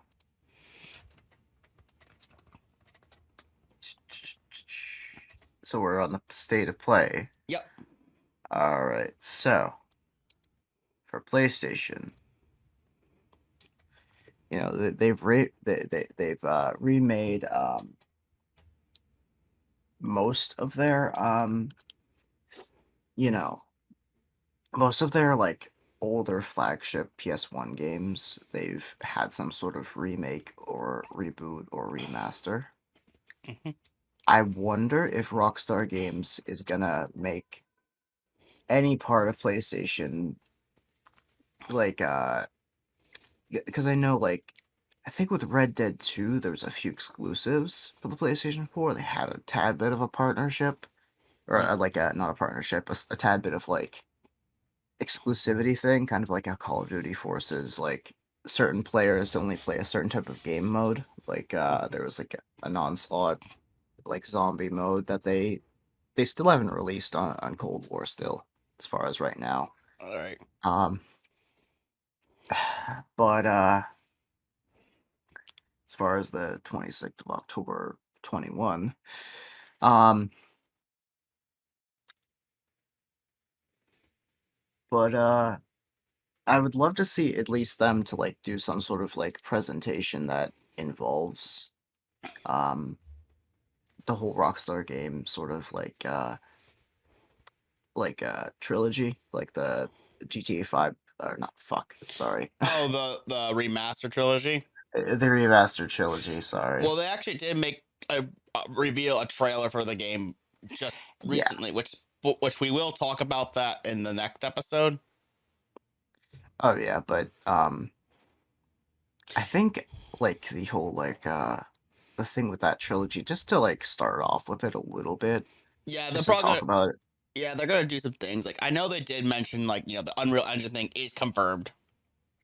I see. Because it seems like a translation from the of course they updated the lighting and stuff and a little bit of upscaling, but I noticed that besides a few things like maybe drive-bys and a few Grand Theft Auto 5 type of control scheme Hmm. things that they mentioned, it looks like the same game, but with a little bit more of an upscale on everything. But it's not as uh true to heart, I feel. Mm-hmm. It feels like it's kind of like one of those types of, oh, this is a port with better textures. Yeah. It feels like a mod more than anything, a very large scale mod, no offense. Right. I hear you. But we'll talk about that definitely on episode 15 or fuck 16. Oh, I was sorry. So Now, this time out they're focusing on announcements updates for upcoming third party stuff. yeah, so GTA could be something we might see a brief trailer for. Final Yeah. Fantasy 16 could be something here, maybe. Mm-hmm. Um, if they do show off first party stuff, probably Horizon Forbidden West might be here. But then again, they are. I think God of War. I feel like they wouldn't show that off considering they just recently announced that more of that game in the last one. Yeah. Nor do I. I don't think we'll. I don't think we'll also see Wolverine and Spider Man. Those two games we'll not see here. No, the very least we could see is small, very early concept art, if anything, which I assume they wouldn't want to show off, just coming soon and it's just you know. Yeah, so we Um, got a 40-minute presentation that was a couple last month or two ago. So it's yeah, so the most they could do is just rehash or small things that they have already, yeah, but that's 2022 or 2023, so it's yeah. I have a it's feeling kind of that far away. yeah, I do have a feeling that a lot of the stuff we will be seeing here will be a couple small indie games. I don't think that's a surprise. I think we'll see a couple indie games here as well. Certainly. Which ones Um, I don't know for sure, but I do think there will be a couple indie games here. oh yeah, yeah. So it's happening tomorrow or Wednesday, October 27th at 2 p.m. Pacific time, which is 5 o'clock Eastern Standard Time at This PM. Yep. Wait, is this PM? Yeah, it's 5 p.m. I was gonna say, hold on a damn second. All right, so 5 o'clock p.m. Yeah, For people in New York, I guess, and or us, per us. yeah, To us. or us, yeah. Um, So yeah, I was gonna say too is that like if this video does go up after the direct, not direct, the state of play, mhm. just note that way. At least we try to make an announcement for it, and then we'll definitely talk about this again on episode 16 with all the full announcements and everything like that. Certainly. Another thing is, remember Abandoned?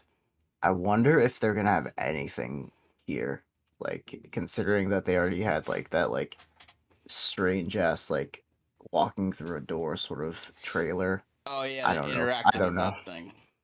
Yeah, I don't know if they're gonna do anything with that, or if they're just like, I would be surprised if, based on how controversial that was, if Sony tried to distance themselves from that. I would love it if they just debated everyone again. Oh my god! Anyways, Like if that game actually did come out, that'd be freaking hilarious. yeah. But it probably will get like a 4 out of 10 on Metacritic or some stupid thing like that. So who the hell knows? Yeah, I'd assume probably just very distant like take on it. That's like this was not good. Sort of thing. Oh, absolutely! You 100% know it. Yeah. Anything else you think you'd see here or? Not really right now. I'm gonna be muted for a little bit. I hear something in the background, and I don't want to be picked up at all. Right. Like I said, disrespectful people on my end. Mm-hmm. I continue on. I won't take more than like a few minutes. Okay. All right. I I apologize. Mm-hmm.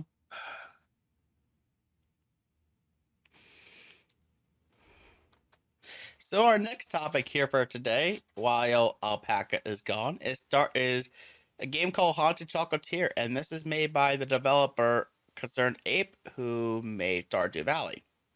Looking at the game, there's some similarities, like you own like a little building or something like that, and you're trying to like build up a business. In this case, you're actually doing a chocolatier, selling chocolate like that. And they're saying this game is supposed to be more action RPG esque, and yeah, it's like there's a lot more just crafting, and you're just owning a chocolate shop. And just looking at the game itself, like it looks like it's gonna be similar in vein of like Stardew Valley, and that's gonna have more action elements to it. So I guess they're gonna improve the combat of the game. Because I remember looking at the show for a little bit, and it looked like the swinging of the sword is still the same, but they probably could, add like action, like sword abilities or whatever the case may be, or maybe the chocolate you make actually give you combat bonuses or something like that. That could be really cool. Or maybe they'll add like magic, or maybe you'll have like the ability to manipulate the ghosts in some way, like in that sort of way. That could be pretty cool. And I'm sure that Alpaca is probably having the time of his life with Felix right now. Yeah, I'm sure he's gonna enjoy being with Felix. And yeah, it's gonna be a great time with Felix. Anyways, back to the topic at hand. I think this is gonna be a cool game. Let's see if Alpaca will come back, because I don't want to leave him.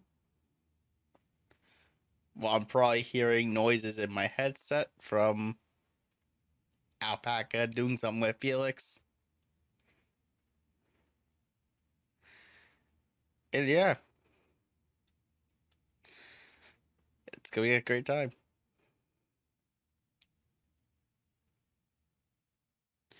And it also says here for the game that it is going to be on PC first, so it probably means that the console versions will be down the line.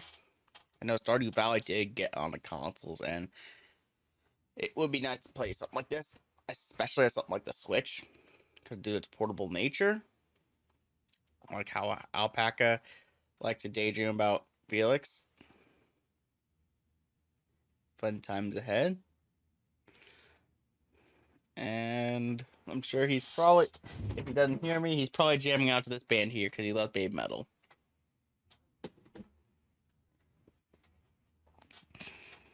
Anyways, yeah. There is no multiplayer right now. That does say that.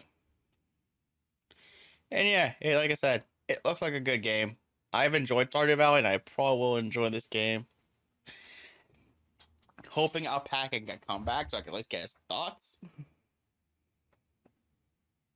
Instead of sucking on Felix's dick.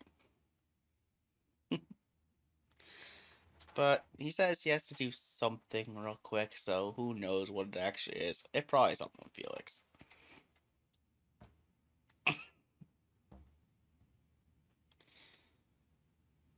But I guess I can continue talking about this game too.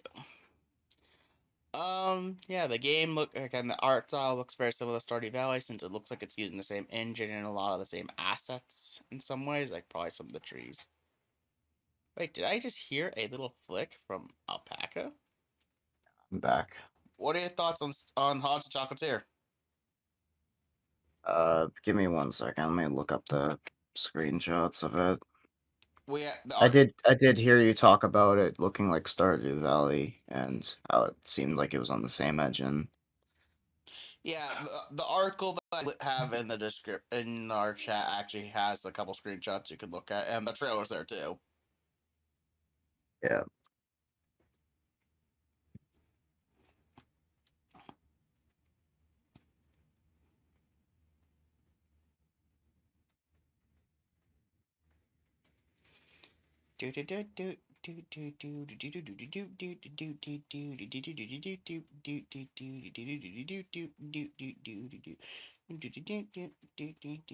Yeah, it definitely looks a lot like it definitely looks a lot like the Stardew Valley palette, except like the characters look a lot less taller. Like I remember, am I misremembering it or something? Let me look at it. Oh no, never mind. I could have sworn that the characters were a bit taller looking. Like they were like at least like 3 squares wide. I don't know. Right. Why is I'm misremembering that now. Like I could have sworn everyone looked a lot taller. I don't know. But yeah, it looks like a it actually looks a little bit more pixelated. To be honest. Like a little bit more um along the lines of like a thicker lined pixel art than Stardew. Um, that could be the location though, but I just noticed how different it is slightly Stardew with like. Yeah, like the assets themselves in general just look very much like Stardew Valley inspired. Like I don't think the buildings especially seem like they are Yeah, certainly. different, but like the art style just is very reminiscent of it. Oh yeah. I mean, then again, these screenshots are gonna be from a different build or like a little bit far away build. Maybe it's hard to really say. But anyways, I don't know. For some reason I think what happened is I was watching something along the lines of like one of those Sierra games and like how different the art style was, but or maybe I'm thinking of like the Script Welder games because like he had a few games that were pixel art inspired. Anyways, whatever. Anyways, this is this looks nice. Um, hopefully it's as you know, hopefully it's as deep as Stardew Valley, because with Stardew Valley, um, I didn't know that characters had their own sort of like favorite thing, and you know they were like the entire town. I remember secretly really despises like poppy flowers, and I gave it to one of the villagers, and they looked at me with disgust or something. And I was like, "What did I do wrong?" You know. And this was after spending a lot of time, uh, clearing out the land and all the boulders and shit. And I was like, I didn't get very far into the game, if you, as you can tell. But I looked up the wiki, and like, there's like one person who likes poppy flowers, and it's like, what did I do wrong? Um, my grandpa gave me this land, and now everyone turned their backs on me, and nobody likes me. So I just kind of like, I kind of just gave up immediately. But that's my problem. But I didn't hate the game or blame it on the game. It was just like, wow, I had no idea this game was like that deep, that the villagers would, you know, insult you for giving them flowers that nobody likes except for one Yes. strange character. Yes. Anyways, Yeah, Stardew Valley also, it seems like it's going to carry a lot of aspects, like the dating aspects and everything like that. So a lot of things seem to be very similar to Stardew Valley in many ways. It's just that taking what it made it, special, just putting it into a different setting and just tweaking some things. yeah, I see. Which, Um, yeah, let me look at marriage and friendship and villagers. Which one of them loved like poppies, but would like bar you from anything if if you gave them anything else? I forgot which one. Um, and of course they don't really give you a list of who they are besides their name and their uh, artwork sprite. Uh, whatever. Non-marriage candidates. Oh, okay. Nice. And I think it was like, was it Penny that I was talking to? And she was like, "Fuck you. Don't talk to me ever again."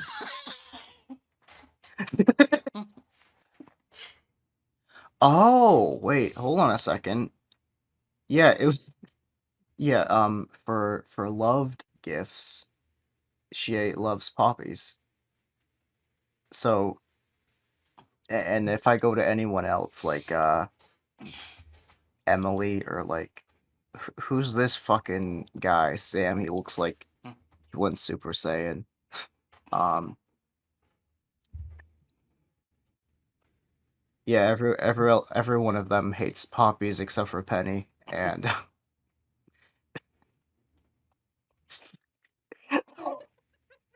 just imagine you're giving somebody a gift, and they think that it's an innocent gift. It's not like you gave them like, you know, something they didn't want. like a It's literally dildo just, or cocaine. you know, um, imagine giving them something very out of the ordinary, and they completely reject you and want nothing to do with you. Like, imagine if I gifted you. Don't talk about it. Imagine if you gifted me Fortnite when it's free. What if they gift you So, like 500 V-Bucks? So imagine I gifted you 500 V-Bucks. I would probably put it in the recesses of my mind, and then one day when I'm asked, "Hey, can I have some V-Bucks?" I'll just give it to somebody out of charity and be like, "Yeah, there you go. Merry Christmas." I don't know. Um. Anyways, yeah. No, I think everyone despises poppies as an item, and literally wanted nothing to do with me except for that one person. Anyways, so here's hoping they have more aspects of that, except um, I hope they have more aspects like, you know how you can poison the entire town with a disgusting mushroom? Yeah. I hope they have something like that, but it actually has long-lasting effects, like, you know. Actually, let me look it up. Does that change anything? Uh, Stardew Valley poisoning the entire town. Uh, Caught dating the entire town. Nope, that's not what I. Just imagine just playing like, the hottest person in the entire game, or making the other person just like, I'm gonna have a romantic relationship with every person in the freaking town, be like the biggest town prostitute. They're gonna be that. Everyone's gonna be like, I married every single person in the entire town, and divorced every single person in the entire town, and now I'm the most hated person in the entire town. I got this one Steam like a thread, and oh shit, it leads to a fucking it led to a tabloid article. It says Stardew Valley trying to turn us into communists. And I'm just like, never. What the fuck? How much paste did you sniff as a child? How much glue did he snort? Jesus. All right. Okay. But Chocolatier, good game, made by the people who you can do anything in the country now. But now you can do anything in the Himalayas or the mountains or whatever. I don't know where it is. Anyways. Yeah, if you look at the screenshot, I can kind of give an idea that it's kind of again like a looks like Yeah. British, but it's like a British inspired area. You could tell by like the European esque architecture or something like that. Yeah. But yeah, it looks like a good game. I'm looking forward. I'll probably be looking forward to trying this game out. Me too. Yeah, But I'll probably use Game Pass because I don't know if I'm gonna like it. Kind of like how Stardew Valley was like. I didn't. It wasn't a miss. It was just the traumatic events of being, um, the traumatic events of being fucking, exiled by the entire community except for this one woman who liked one fucking flower that everyone else hated. Oh Jesus, that is depressing. All right. I think we move on. All right. Yeah, I think we move on to the next topic now, which we're gonna briefly talk about this Apple showcase that happened this earlier in the week. Yep. All right. Paste. The glorious goals of copy and pasting. Oh man. Oh man. Oh man. AirPods. Yeah, so they announced a couple things here. They showed off a new MacBook using their M1, their Apple Silicon. Oh yeah. So it's Which an I can only x86. hope. Sorry. I can only hope that it's made for like, optimized for, you know, like what MacBooks do. Yeah. Like, because like I know with Intel is very multi-purpose. You can also game on it, but Ryzen is where it's at right now. While the Yeah, M1 Pro could possibly be like kind of like a thing that's like mostly just work oriented. yeah, That'd be pretty cool. yeah. Windows PCs, which are based on the x86 architecture, are both AMD and Intel, which use the same architecture. Oh, wait. They're not gonna have Windows supported on these?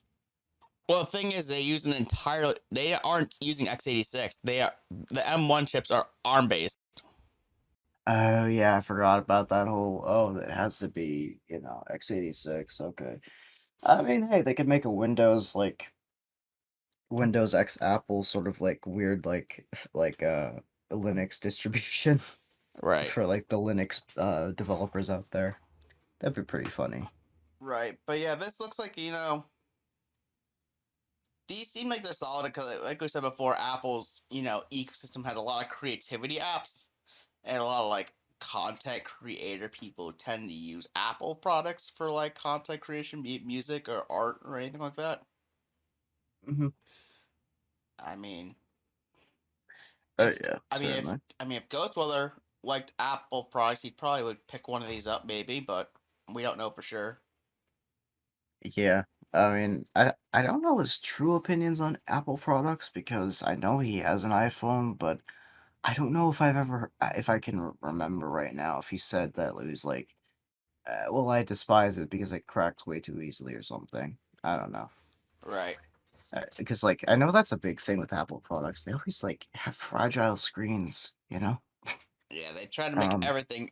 It's funny with Apple products. They like to make everything as exclusive as possible. Like not like PlayStation, who recently started putting their games on PC. Oh no! Apple tends to make everything exclusive to them. yeah, Every product and is exclusive to their ecosystem. They don't like to branch out very much. which is their entire opinion, but they're very alienating in that sense. I Yeah, feel. like if iOS was available on like a Samsung phone, Android probably would have been done. Especially Oh yeah. if it was in the earlier days and iOS did that. Oh yeah, Android would have been roasted. Yeah, Uh, they feel like Nintendo in a sense when it comes to them always wanting like during at least the Wii U days hmm, when they were very locked it down. Um, though I would love to see an Apple M1 chip like that is like codenamed M1 x86 to see if how it would perform on Windows, just like a sample test or something. Like they could just make an exclusive batch. Um, that would be actually quite funny to like not funny, hmm, quite fun to experiment with. It'd be funny because they're very, exclusive. But I'm just saying, yeah. you know. So I know that there is technically an ARM-based Windows, but we'll see. Anyways, the next part they showed again, Future. they sh- Future. Sorry. they showed off another variant of AirPods, which is like their premium wireless earbuds they make. I think I said this before. When are they gonna make wired AirPods? Probably never, because they already did that experiment.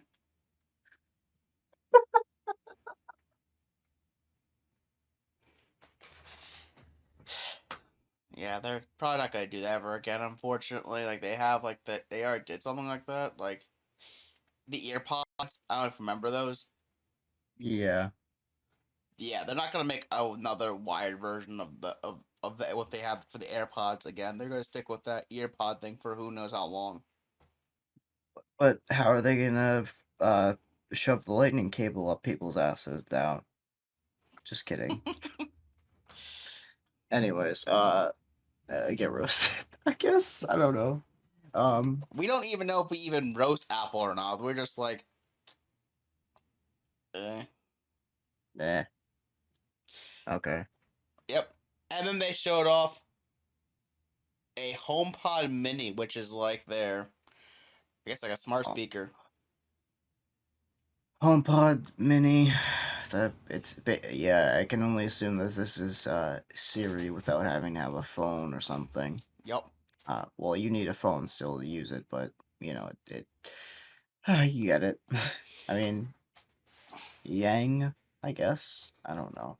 It's they want that because Apple's whole model, as we all know, they like to have everything exclusive so that you keep buying their products.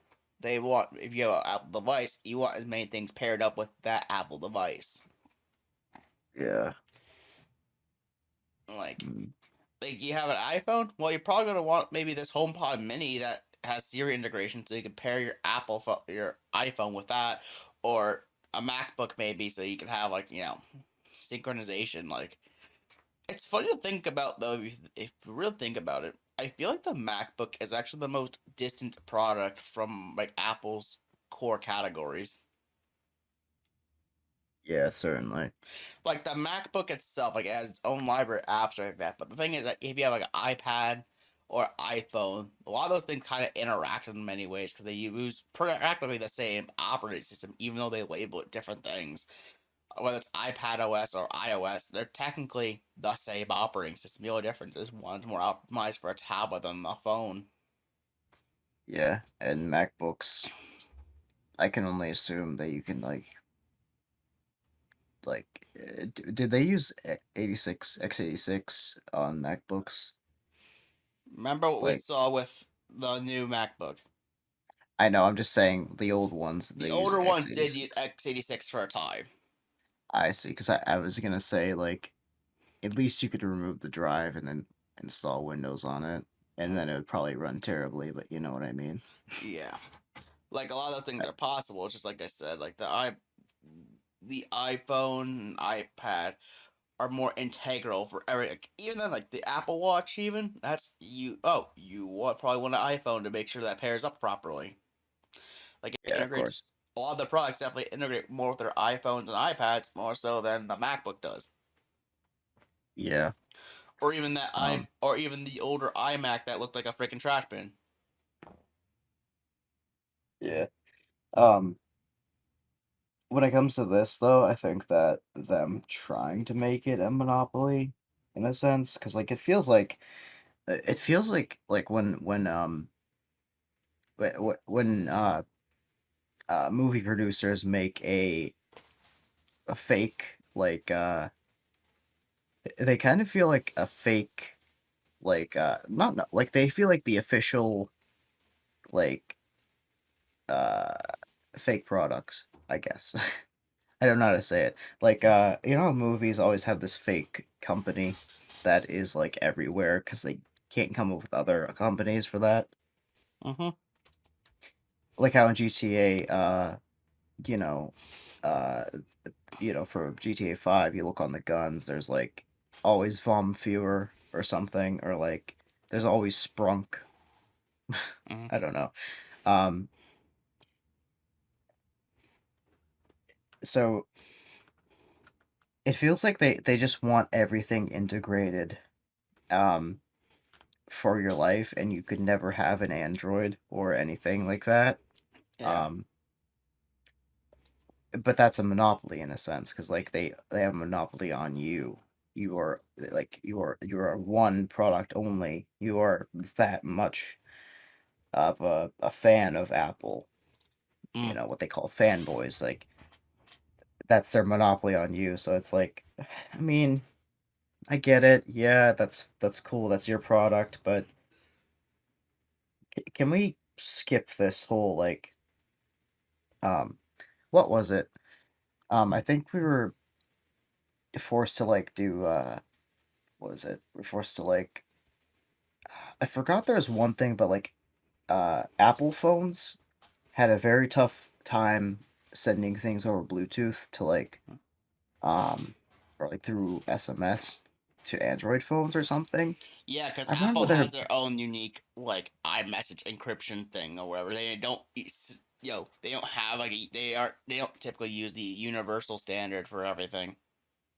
I see, yeah, but it feels like that is way really backwards and that also like um because like I remember I said before how Europe kind of forcing USB-C for Apple was bad because it ruins innovation, but when it's literally harming a lot of things, like when it came to harming like e-waste becoming a bigger problem to literally unable to send help or ask for something for your friend because they're using an Android or vice versa. You know, that Yeah. is quite a scary thing that you have to have two separate devices. It's kind of like the whole console war sort of thing. Go where your friends are, and if one of your friends decides to go on the other platform, either they lose communication, or you have to text them and say, we're playing this, and if you want, you can head over and we'll do couch co-op, I guess, for you because you don't have our system before crossplay was a thing anyway. You know. Yeah, like I know for a fact that I know now you can technically like one of the bigger things was iMessage, like when you do like the video chat on like Apple's video chatting thing.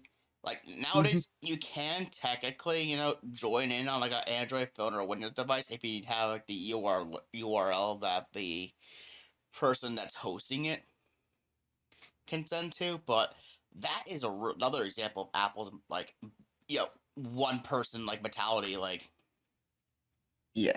like they want you locked in. I know a lot of tech companies like to do this too. Like Facebook wants you to get integrated with its products too. Like if you have a Facebook account, they want you to go on Instagram or WhatsApp, or if you have an Oculus, even like Facebook forces you to do that.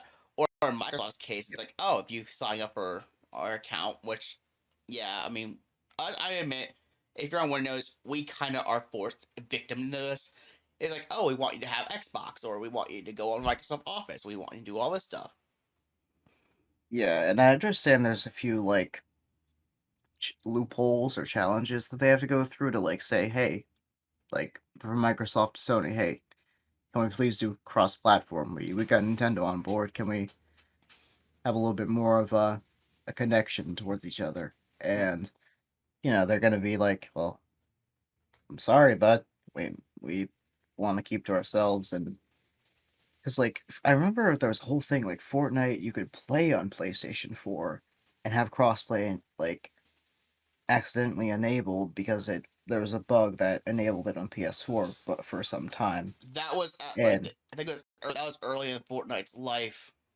early in crossplay um type games, right? Yeah, and so if Fortnite would have my early in I don't know if it was the Battle Royale's life or like Save the World's life or whatever. Fortnite actually had crossplay enabled, and then Sony came in and they were like, "Hey, knock this down." And supposedly it was actually a bug that was enabled, but Sony was like, "Yo, fix this shit."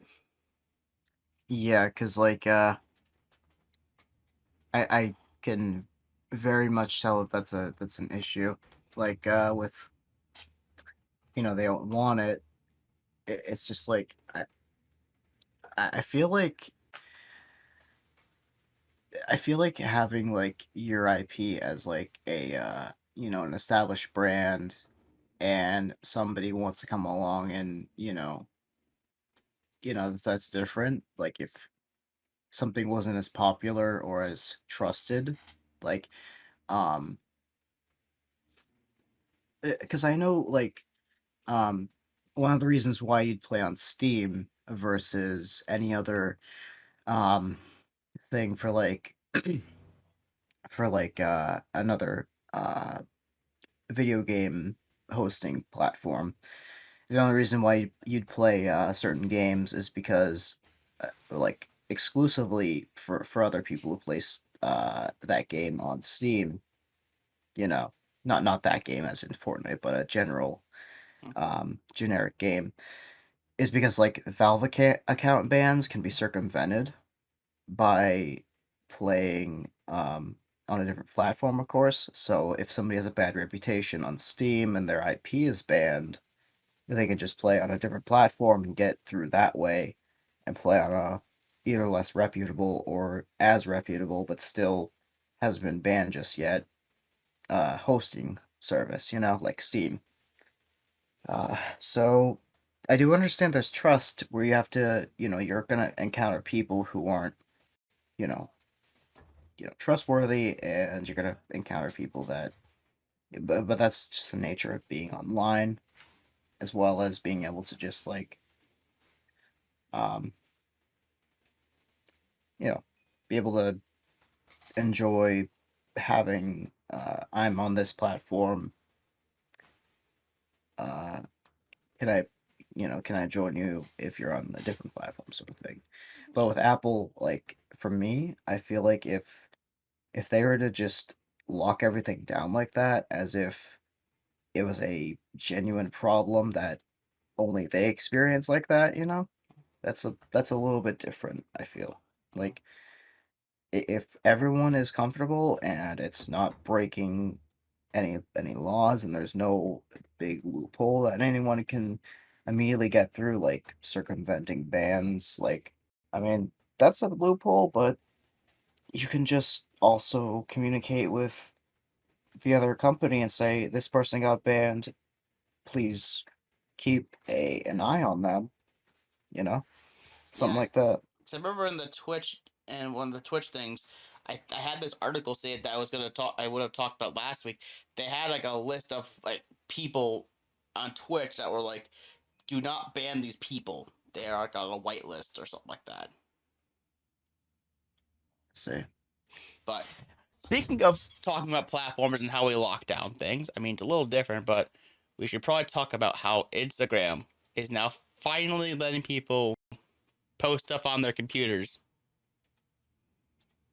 I know it's. What? I don't know. I don't care. I don't use Instagram. No offense. I use it. Sorry. I can do it. I use it once in a while myself.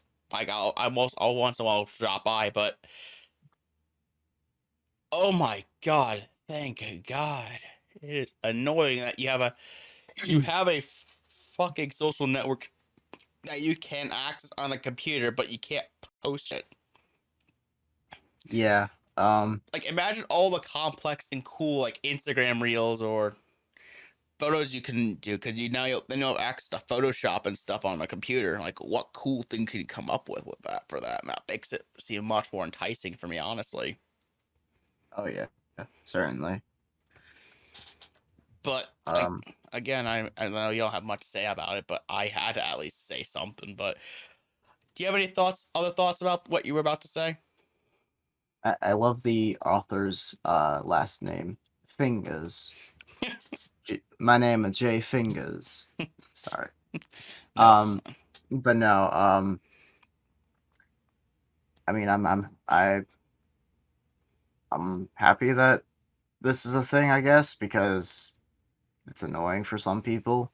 I I guess, yeah, now you can use Photoshop and it's not, blah blah blah, but if you have an expensive camera that only other platforms could use, like a laptop running Windows, and like, desktop mode, you know, not being able to use that and then send it to your laptop and then throw it in there without like killing your phone space or storage, I guess. I don't know. Yeah, that's just helpful because then you don't have to go through the trouble of hey, I have to transfer this photo I took on my nice DSLR camera to my computer, and then have to plug my phone into my computer, and then transfer everything to the phone, and then have it uploaded to Instagram. Like that just seems like so much of a hassle. Like it's just easy just to hey, I just have my camera, plug it in, upload it, done. Certainly. And I know people have a, you know, I know people like that have a job in photo shoot and Photo shoot. no, not Photoshop. I mean, I literally doing a photo shoot Oh, of something like if they're out in the distance and they see a freaking tiger or something, and then you want to take a picture of it, and they're in like, you know, I was about to say South America, but I realized like tigers don't live there. Um, mm, but anyways, they're out in a foreign country, they see a tiger, they want to take a picture of it. Obviously, you don't poke them, you don't go near them at all. If you want to take a picture, you can, you know, like take a flash of it in 8K and then crop it to 4K or 1080p, and then you could send it over there. But now you have to, go through that hassle of, like you said, that to like high-speed USB to like your laptop to God knows what. What the shit? Oh, okay, that scared the piss out of me. I was like, bah, bah, bah, bah. Like, what the fuck? Yeah, and I know like phone companies are like they pride themselves on having the best cameras, and they have like 3 cameras that collab into a big image and all other great stuff. But I'd rather not dive deep into that if I've already bought a fucking really expensive 16K camera or something, I guess, Yeah, like if you had a 8K. DSLR camera that you pair up with your computer for like 4K stream, like super quality 4K 60 FPS streamings to record your face, and then you want to use that same camera in order to take a picture for Instagram, like Yeah, makes it yeah, easy to certainly. do all You that. don't have to go down to 720p something. Yeah. I Or can't believe I can't believe phones go to like 1440p and some run at 4K. It's like that's a small screen. How dense can you make those pixels? I think the camera on my phone can do 4K pictures. Well, I'm just saying, like, the actual screen itself can run up to, like, Yeah. 1440p. It's like, what? Yeah. I'm just comfortable with the 1080p phone, you know? Like the Switch's screen is 720p, and it's actually fairly readable and everything. Yeah, Or I don't know. especially if you get the OLED screen, which I don't have one of those, but I won't be surprised if Ghostwiller eventually gets that. Be careful. If you've pre-ordered one, cancel it immediately. I'm sorry. It's fine. Yeah, as long as yeah. But anyways, that's all about that. But we do have another event to talk about too, and that's the Google Pixels event. What they showed the Google Pixel 6 and the Pixel 6 Pro, which will have like both the tensor processor and a 50 megapixel camera. They'll also have ultra wide camera, and the Pro adds a telephoto camera. I mean, there's a lot of camera upgrades. Clearly, that's what they like. As you were mentioning, the cameras on phones.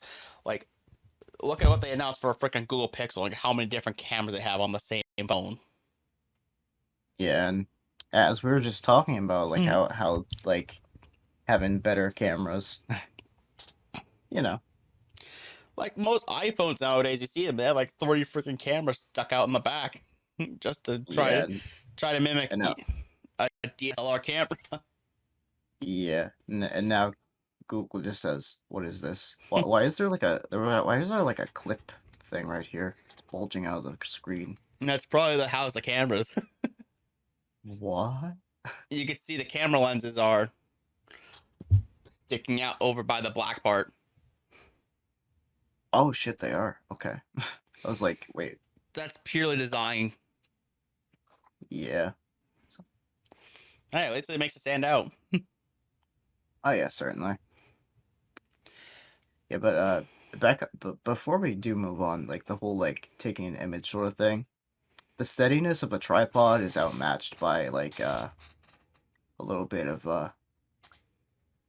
like phone auto stability.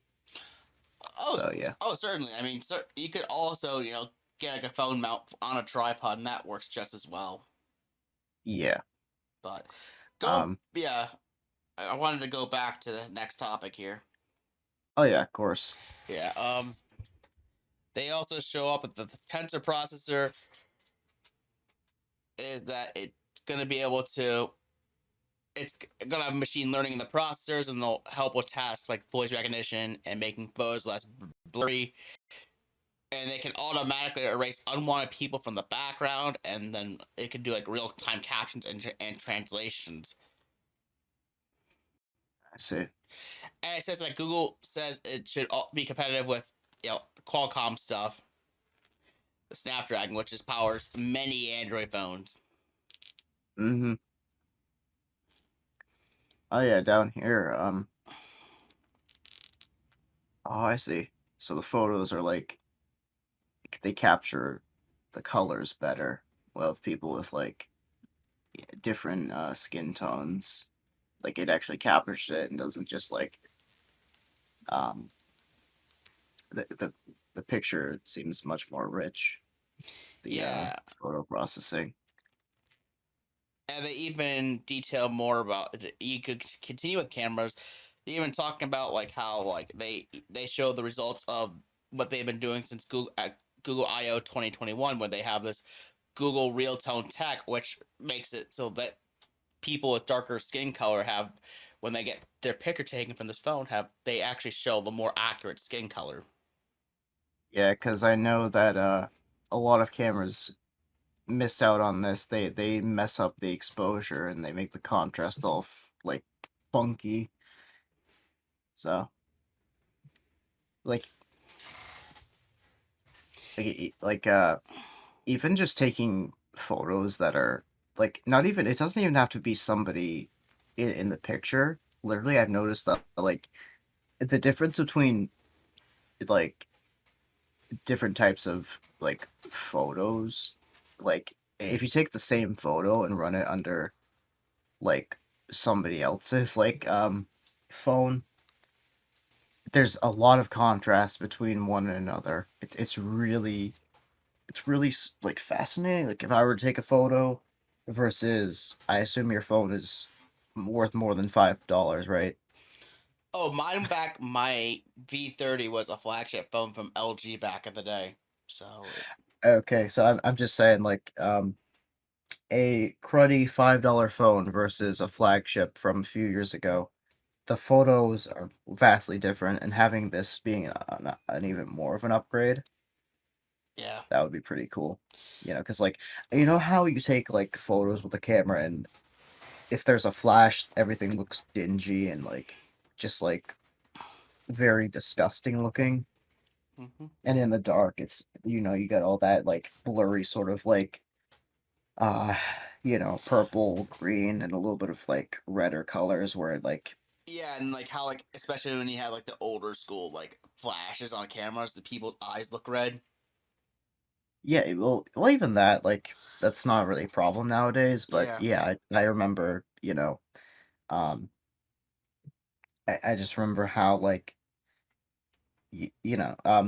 like also the ability to go from analog photographing, Mm, which analog is like really pristine and very sharp, and you can zoom in on it very far uh-huh. before you run into this sort of like I think it goes down to like close to atom level of detail Mm-hmm. when it comes to like versus digital pixels and stuff.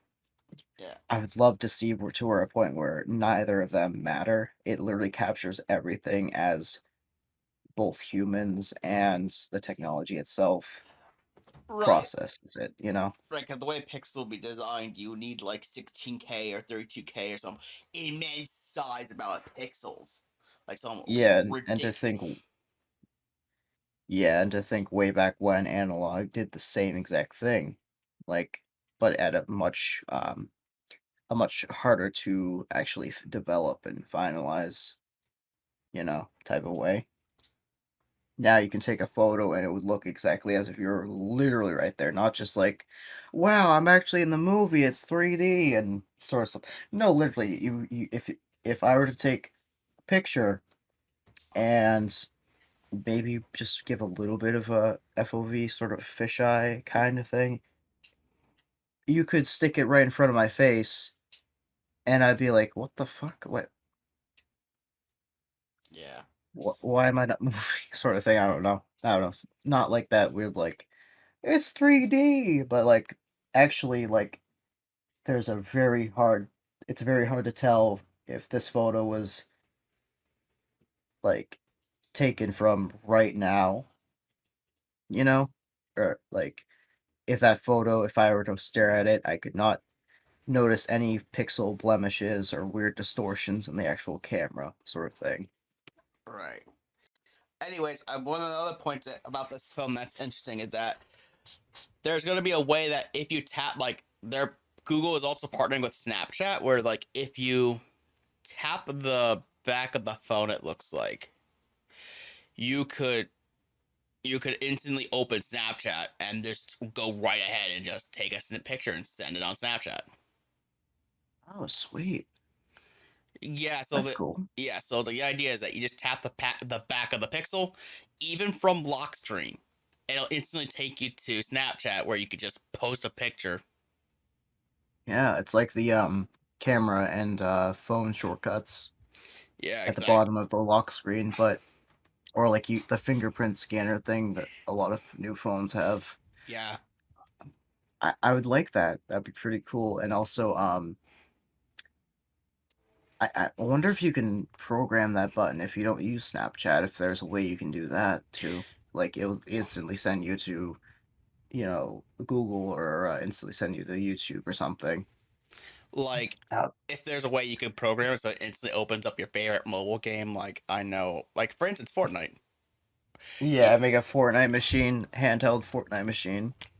Exactly. Just like just do that. Like, Literally, there's granted, you would have to install it, outside the Google Play Store. You have to get like the APK file and then install it. But if you could program that, oh my god, it'd be freaking hilarious. yeah. Or you could have a shortcut to Facebook if you use social media a lot, or whatever Facebook might rename itself as far as I know. Which actually, wait, hold on a damn second. That's the next news topic. Yeah. Oh, here's another thing too. Look at this. Google's trying to make phone trees will suck less. What they're gonna do is that there's gonna be a feature on the Pixel phone where it aims to make customer service calls like less awful. And what they're gonna do, they're gonna try. It's gonna make it so the phone can estimate how long you'll have to wait on hold and gives you a written list of the phone tree options. So Oh, so you don't have to listen to like what number do I have to press to go to this option. You just shows you what number it is. You have to repeat the number. Just tap the number. that's fascinating. I would love to have that because, like, fuck voicemailing. It's so archaic nowadays. Yeah. I'd love to have it be just a menu now instead of just press 9 to skip, press 7 to delete, and a few other things. But also with like calling a company and having them be like, by the way, press 1 for customer service. Press 2 for go fuck yourself. Like, imagine just like going to like, oh my god, imagine you have to go to like Epic Games. You have to have a complaint from the Epic Games store. It's like, oh, pop up your Google Pixel phone, Pixel 6 Pro, and you're like, I have this menu here. I can just say, tap this for a refund. Mr. Epic Games, my son has been buying those V-Bucks. What do those mean? The vagina bucks? I see those little sluts on the fucking Fortnite machine. They look too sexy. Like, imagine just doing that. Like, right? Imagine just doing that. Imagine all the Karens that are gonna be that could abuse that. Imagine the Karens. To continue on to Epic Games refund, press 1. To go back in the menu, press 3. Something like that. Yeah, just you know.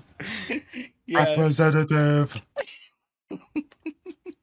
Karen, what the fuck are you yelling at? I'm trying to do pre-workout.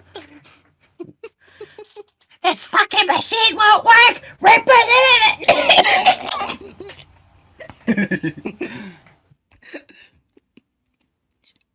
That's gonna be great. Anyways. In addition, they're also gonna have it so Pixel Pass gets you Google's phone and subscription. So what happens is that while it's not the event itself, they're also announcing Pixel Pass alongside the new phones, and that Pixel Pass lets you bundle a phone and Google's preferred care repair plan, cloud storage, YouTube Premium, and Google Play Pass all in one monthly payment. And it's going to charge $45 per month for the plan with a Pixel 6 and $55 a month for the Pixel 6 Pro plan. According to the company, you'll end up paying off your phone over the course of 2 years, and if the kid it's a Pixel Pass, you'll have to pay off the remaining balance on your phone. So Oh, okay. so it's kind of like So, in that way they're kind of pulling up Xbox All Access, which you could just pay. You just get the subscription for service. They bundle everything in for you. And you just pay them the money per month just to pay off the console. okay, I see. Not a fan of it. By the year 2030, we will own nothing and be happy sort of logic. It's sad. But No then again, offense, I know we get to own the phone after we pay it off, but, you know. then again, it's already kind of the same way too. Like a lot of people will go to the carrier to pick up the phone, not like the individual retailer themselves, manufacturer themselves. So they already are at the mercy of the phone companies. Yeah. Like your phone you're using right now, at one point had to be paid off for it to truly be yours. Well, yeah, I know. And I same know. with I'm mine. just saying. It's Like I know I've been thinking about upgrading my phone, and this phone actually seems pretty nice. But I want to make sure that when I get my particular phone, like if I know that with my carrier that I can get 5G. So, because I know there was a whole controversy with that whole thing, but this would be a really cool phone to have, just to be able to know I get the latest version of Android all the time. Because that's the main thing with the Pixel phones. The Pixel phones, you always get instant updates to the latest version of Android and not have to wait like 6 months to like a year or something like that for like so the manufacturer plates their skin on it. yeah. Which is really nice. And oh my god, I would totally take advantage of that in a heartbeat. Oh, certainly.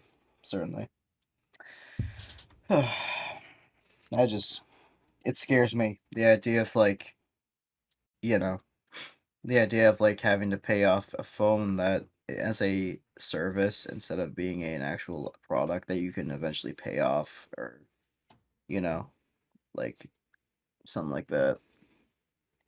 That's all I'm saying. It's a little sketchy for me. It's like, Right. eventually everyone will just get used to the subscription service and never have a physical thing in their life I mean, that is theirs.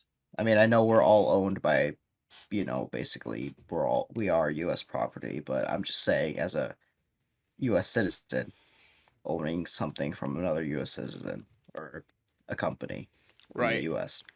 I know, for instance, like if you're a Game Pass subscriber and have access to Game Pass, like all those games are technically not fully owned, like you truly own them. It's like a subscription service, but Yeah. the value for that service is too grandiose that it's worth it just to have that. Hey, it costs like significantly less money to own all these games per year, but I'll take it. Yeah.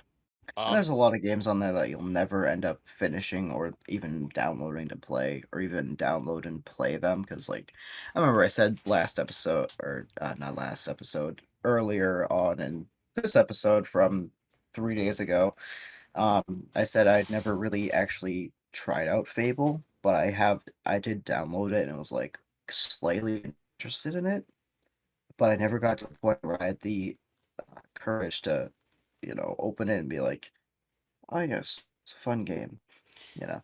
But I Yeah, know you really like Fable, so yeah, really um, good. Yeah, it's a really good game series. Like if you like game like British humor, because that series was originally made by Lionhead, who was a British studio. There's like a lot of British humor, and like the combat's usually pretty good too. yeah. The Fable reboot that's being made right now is going to be made by Playground Games, who has worked on the Forza Horizon series. Oh, okay. So they're pulling off, like Playground Games is pulling off a Guerrilla Games, and the fact that they're attempting an entirely different genre, like because Guerrilla Games, I'm sure you know them for Horizon, like the Horizon Forbidden West and Horizon Zero Dawn. Mhm. But Guerrilla Games originally worked on Killzone, which was a first-person shooter franchise. I do remember Killzone, but I don't remember too much about it. All I know Sony's attempt at a first-person shooter franchise. Yeah, when they didn't have rights to Call of Duty and exclusivity. Yeah, back on the PlayStation 3 and stuff. Because they needed their own first-person shooter thing to compete with Halo. Back then, first-person shooters were more of the rage then. Oh yeah, I forgot about Halo. Yeah, it's probably just. It looks very like What are these things? They look like Overwatch characters. Hmm. 1 second. Let me just like. Okay, save this as like a. Okay, save it as a PNG, not a GIF. You'd have to go on like Photoshop and stuff like that, convert it. I see. But Alright, so let me open it up. But because you're lucky enough to have OBS capture, you could just put the GIF on screen. What is this?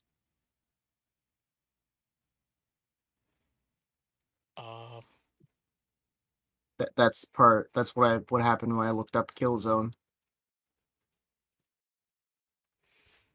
Anyways, I never play Killzone myself. I do hear good things about it though, so maybe it might be worth checking out down the road whenever I find time. Besides my giant backlog of games over here. Oh, that's not the right image.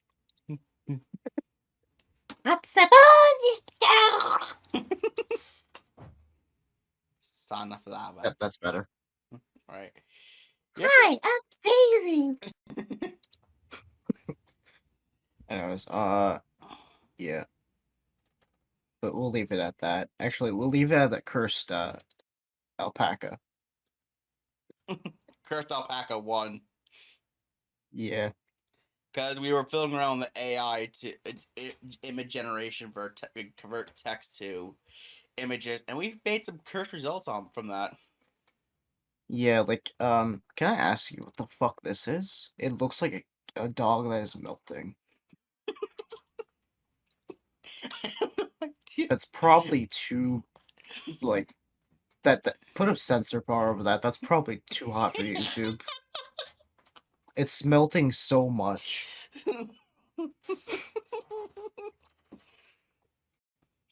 Oh my god. Oh, I remember the other alpaca I sent you too. Yeah. The other one I sent you to in that chat was also pretty dimension, and I also sent you an image of some guy holding some like fish. Yeah, let me download those and show the audience, because like I remember we were fucking around with that. Alright, Little comedy break for those of you who are listening or watching this show right now before we move on to our next topic. What the fuck? Yeah, that dude looks like he looks like Leatherface. And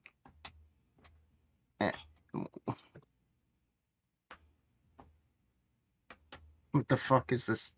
This is not an alpaca. This is like Satana. Yeah.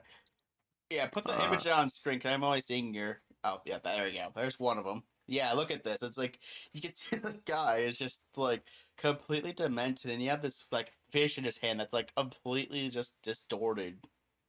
Yeah, it's just this is not what.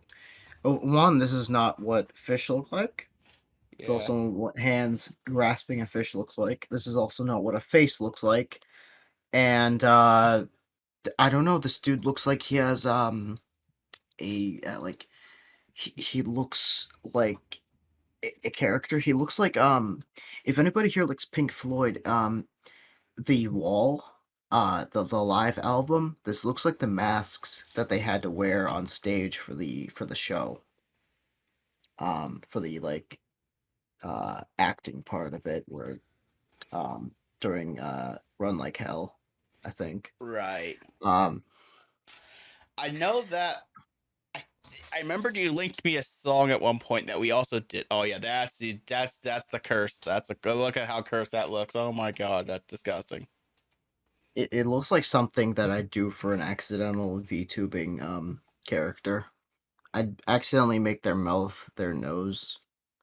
And I I don't know. It looks like it looks like an alpaca that has with a smiley face on it.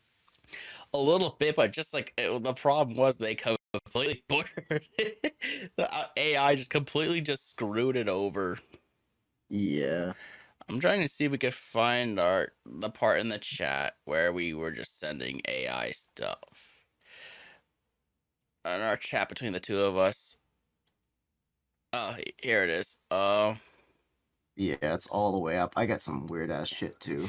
Yeah, we have some of them. But I think we had something with melobytes too. Let me see if I can figure out what this is. I'm gonna mute my mic. I'm gonna mute my desktop audio for this show for a few seconds, so don't mind us stream while I figure this shit out. But I think it was, yeah, I put cancer bites, but it actually just turns up with Justin Bieber. Yeah, because you have two melobytes things. See if you can figure out which one was which. One of them sounded like something you described it something that looked like it was out of Earthbound or something like that.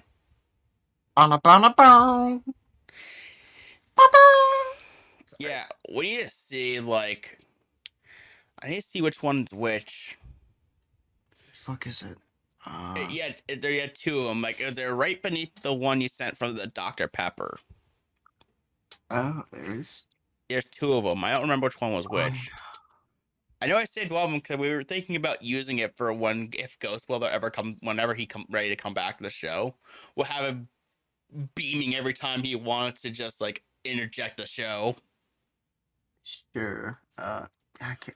It says that the XML that the it says that I think they deleted it. Hang on, let me see. All right, I do have it saved though. Yeah, if I saved it on my phone. I think I downloaded it at one point. Yeah. All right, everyone. I'm gonna pause the recording here. I'm gonna upload that MP3, and we're gonna share this to the world. Okay. All right, we're back, and we are ready to show you the most cursed thing. I could hear it too, somehow. Ear rape warning for the chat, everybody. This is a big ear rape warning. So for me, what I've said was, this sounds a lot like Team Rocket. It's like Team Rocket mixed with Earthbound. Yeah, mixed with Earthbound and a little bit of like Well, that's helpful. There's a volume slider on the cool. I can make it less ear rape.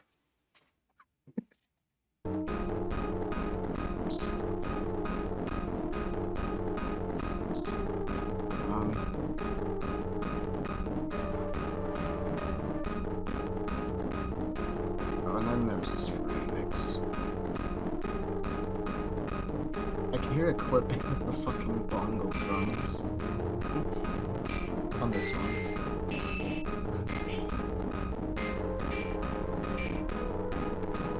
Yes, audience, if you're listening to this right now, we apologize for the ear rape. Yeah. But this is worthy history right here. Yeah, this is history. I don't know where the other one went though. And this AI generated music is our copyright-free music, everybody. Yeah, this is what we use for our BRB segments. This. Sorry. Just like.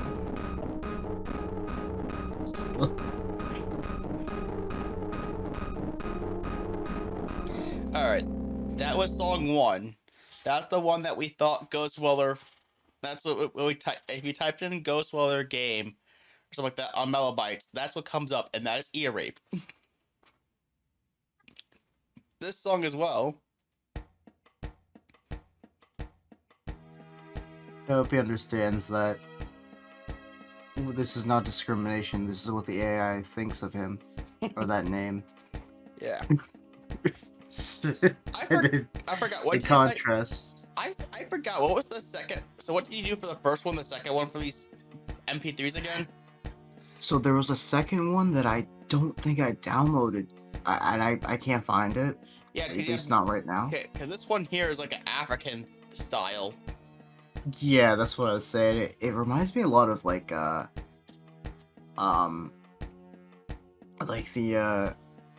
western part of the Golden Sun soundtrack, actually. Right. Do you remember what text you used for both of them? So I don't know what this one. I think it was something else. Don't worry about that one. I accidentally, I tried to hit close and it fucking hit open. Okay, so we'll just focus on these two then. That's good. Spaghetti. Oh, shit, I'm sorry. I just realized that your audio is. You have your speakers on. I'm sorry. I heard the echo. Low lights. Don't worry. I just muted the audio now, so no more cancer coming out of my computer speakers. Okay, so go to where is it? Text to music. Where is it? What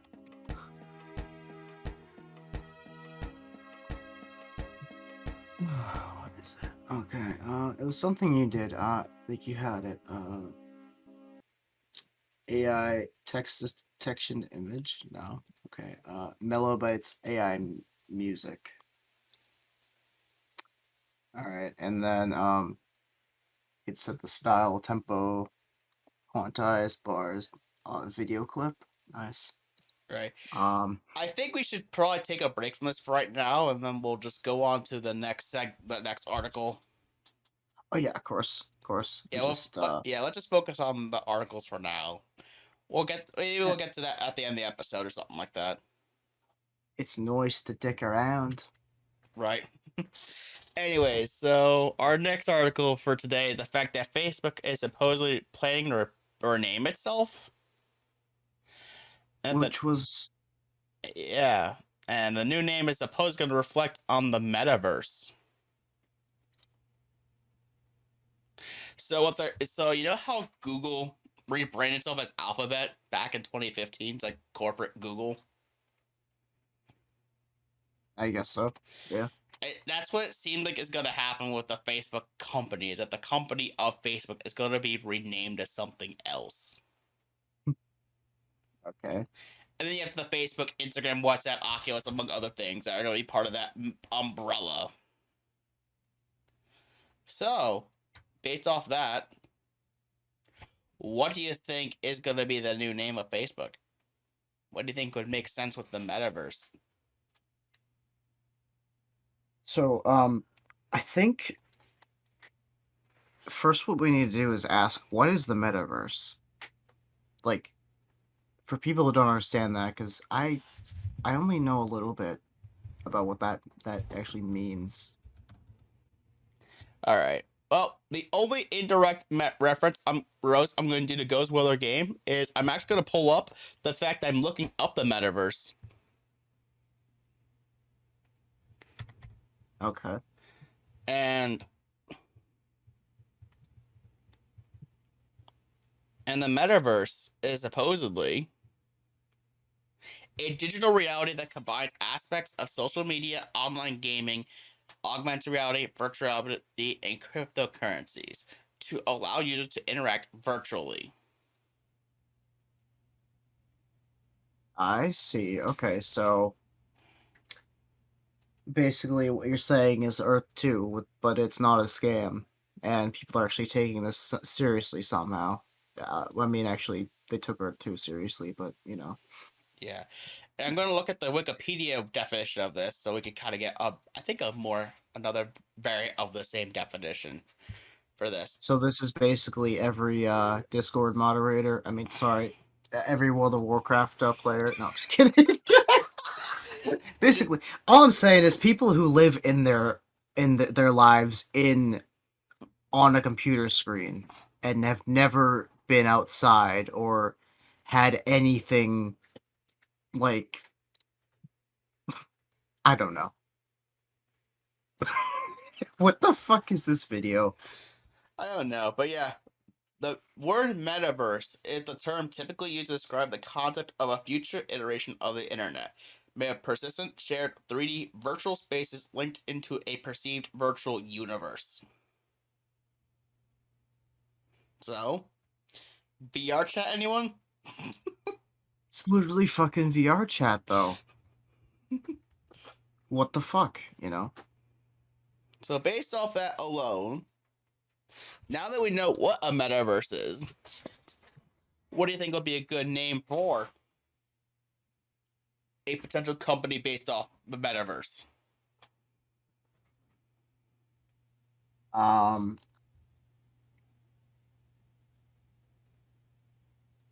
Virgins. No, I'm sorry.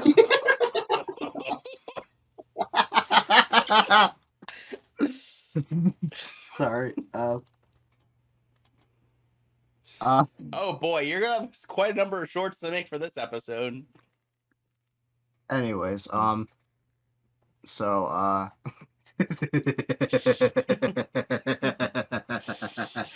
sorry.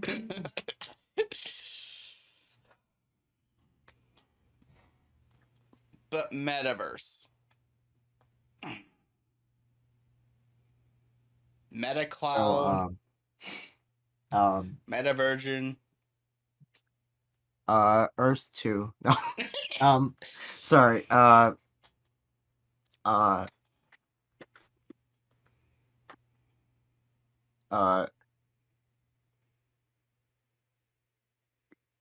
guess as we live and breathe technology, we live and breed in technology now. So I don't know, like, I'd call it, the Matrix Bible or Matrix or something. Yeah, can you shut up? Meta Matrix. Yeah, like, call it like Facetrix or something. Well, there's only one step from above Facebook, and that's Bodybook. Call it Mind Book, or call it like, I've joined a fucking cult anyway. We'll just make Facebook. We'll just revert Facebook into being MySpace, and we'll just call it the new company Mindbook. No, like Mindspace. Yeah, Mind Book. Mind Book is fine, I guess. Call it like, metrics, like, METRIXX, Could work. like this. And, go on with your day, and, hey. You know. You could also arguably name it like some like mathy, like programmy science term, like something to do with. You could do something with like 3D models, like Polyphia or something like that, or Yeah. not polygamy. That's a whole different ball game, but Oh, certainly. but like Polynet. Yeah. Or call it like, Pollyanna or something. I don't know. Pollyanna. You know. I mean, there is always one valuable option. You could always call Facebook. And we're coining this term for you, Facebook, personally. And I hope, yeah. and we hope that, and you'll take this as a very serious consideration. Virgin. No, I'm just kidding. No, you could just call yourself Skinny Penis 69. Yes. That is a recommendation to your Facebook. I hope you take it very seriously. That way, people will never take you seriously when they realize that you are a big group of, you know, not by choice. I haven't, I haven't, had children. Anyway, sorry. No, I haven't. And Skinny, gotten the. yeah, and the name I Skinny haven't. P69 makes sense because you have Oculus. And what do a lot of people like to do with VR headsets? Give me 1 second. Let me actually send you a photo of what happens when that happens. This.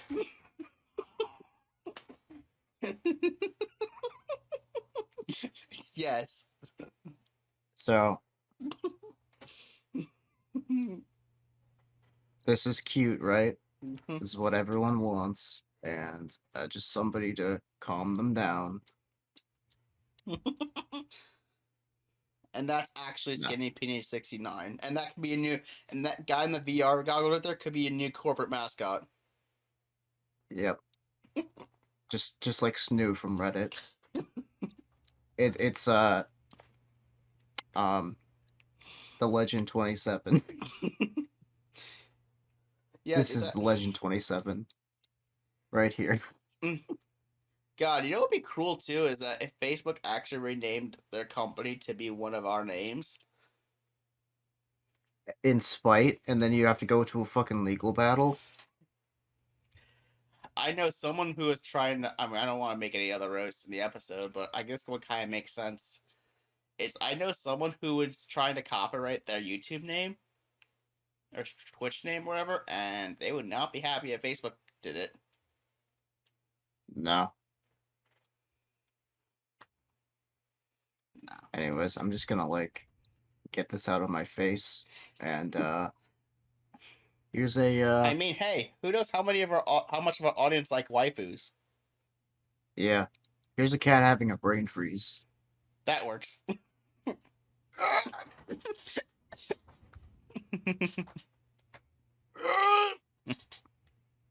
Actually, I think at here's this. here's the roast of somebody who doesn't deserve it, nor is on the show. Sorry.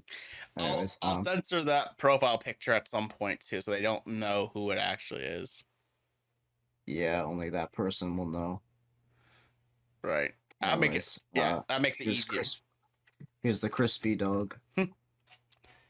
Yeah, I'm just gonna scroll back up and get our next article ready. Shiba Crispu.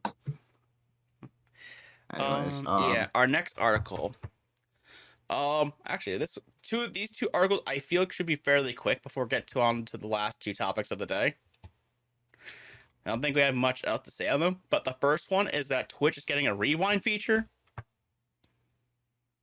Finally. I wouldn't say finally, but it's just a nice convenience. Consider YouTube, you can just technically just drag the timestamp button and just do that. Yep. Wow, my video is getting a little glitchy. Sorry for YouTube people who's going to be watching this. Yeah. Oh, speaking of the megabytes thing, I'm gonna download the audio for this. What the fuck? That's scary. Basically, this is the lyrics or the song that is Ghostwiller plus FluufAlpaca plus Hydrowave equals GAHCast. This is the song that I made in megabytes. That's great. So yeah, right now Twitch is testing a feature where you can like rewind the stream, and that could eventually come to the platform in the future. And they're saying that over the next month, some viewers may see up to 3 new buttons on live channel pages: rewind the stream, remind me, and watch trailer. This experiment will inform future features only, and the buttons will be removed once it's complete. So, based on that information that we have, what do you think of this news? So I've already noticed that you can so I'm not sure if this has always been a thing, and I've been ignoring it for a long time now, but I've noticed that I could go back and watch streams that are already in progress.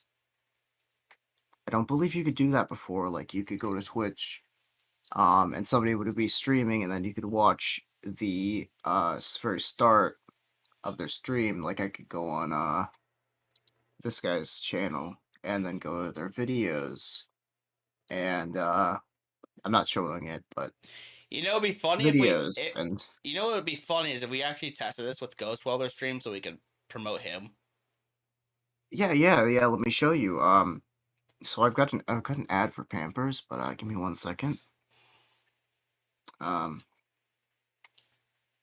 So This is perfect. Yeah, we could just do this and just all we just have to do. Yeah, perfect.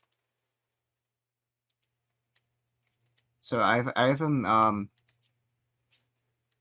He's 1 second.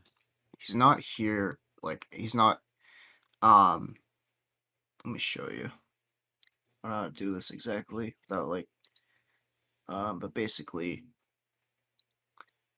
if I were to put this over here and see how he's streaming right now. Yeah. And how it says, will this be a test stream, be a full stream? Now I can click on it, and there it is, recent broadcasts, and he's been streaming on here for 47 minutes, so it's a little delayed, but I mean it's not a lot delayed, but as you can see, there's 0 views.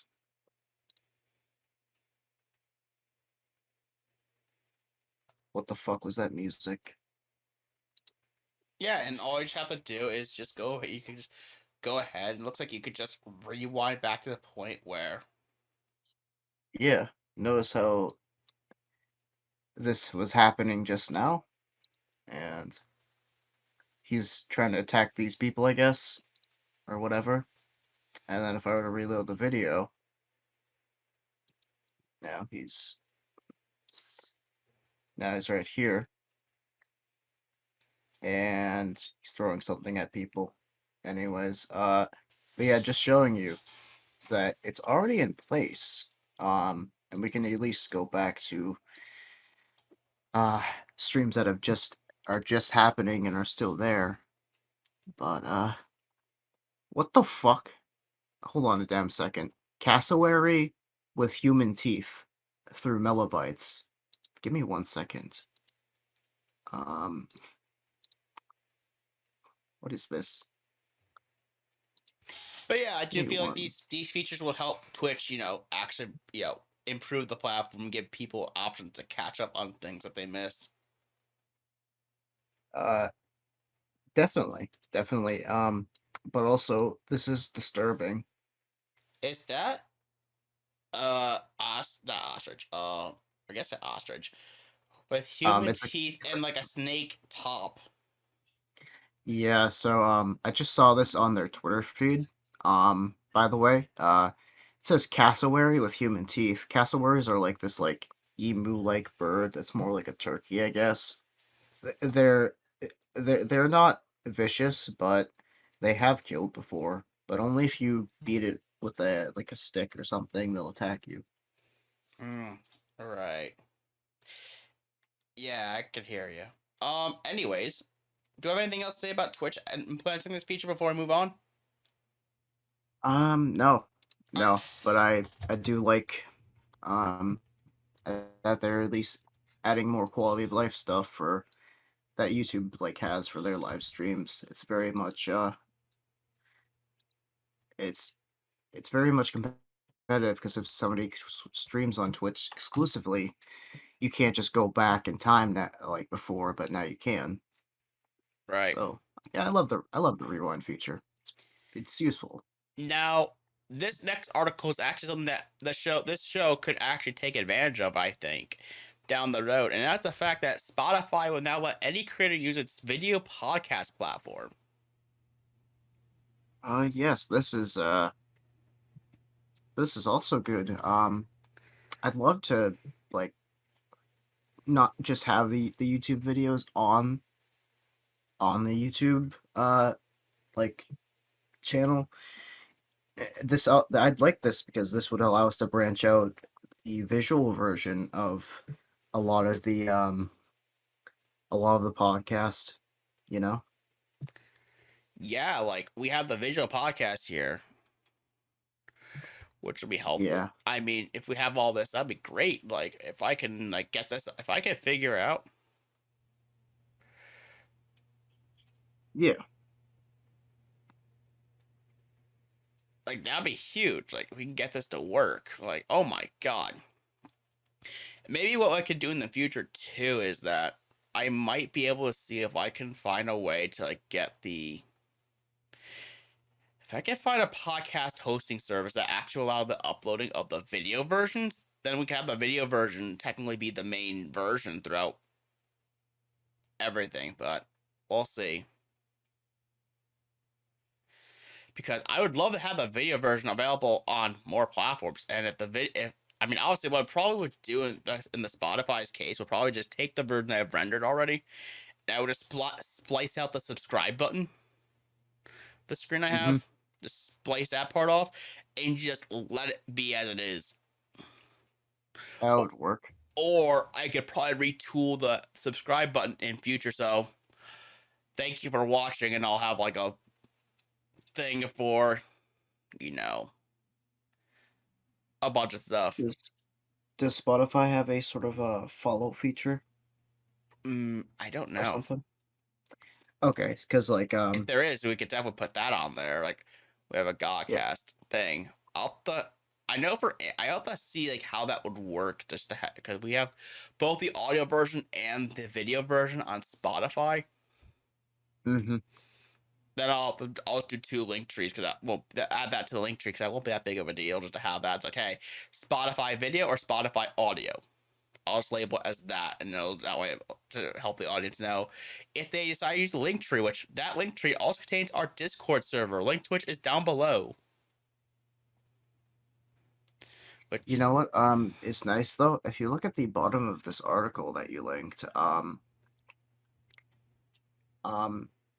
now that we're able to like,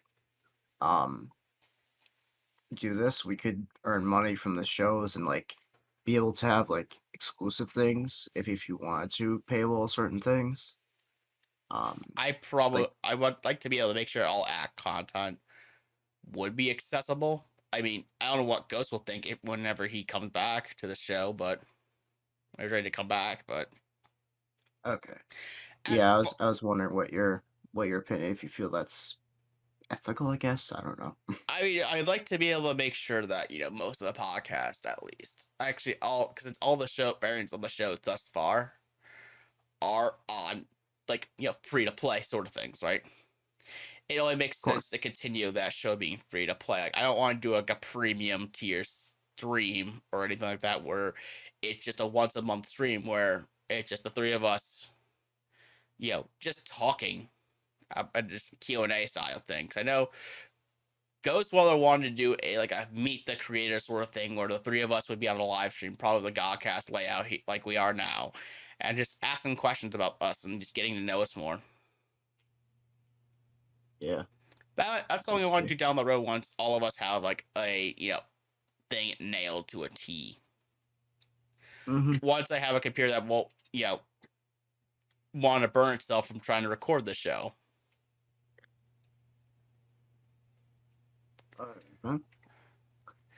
Anyway.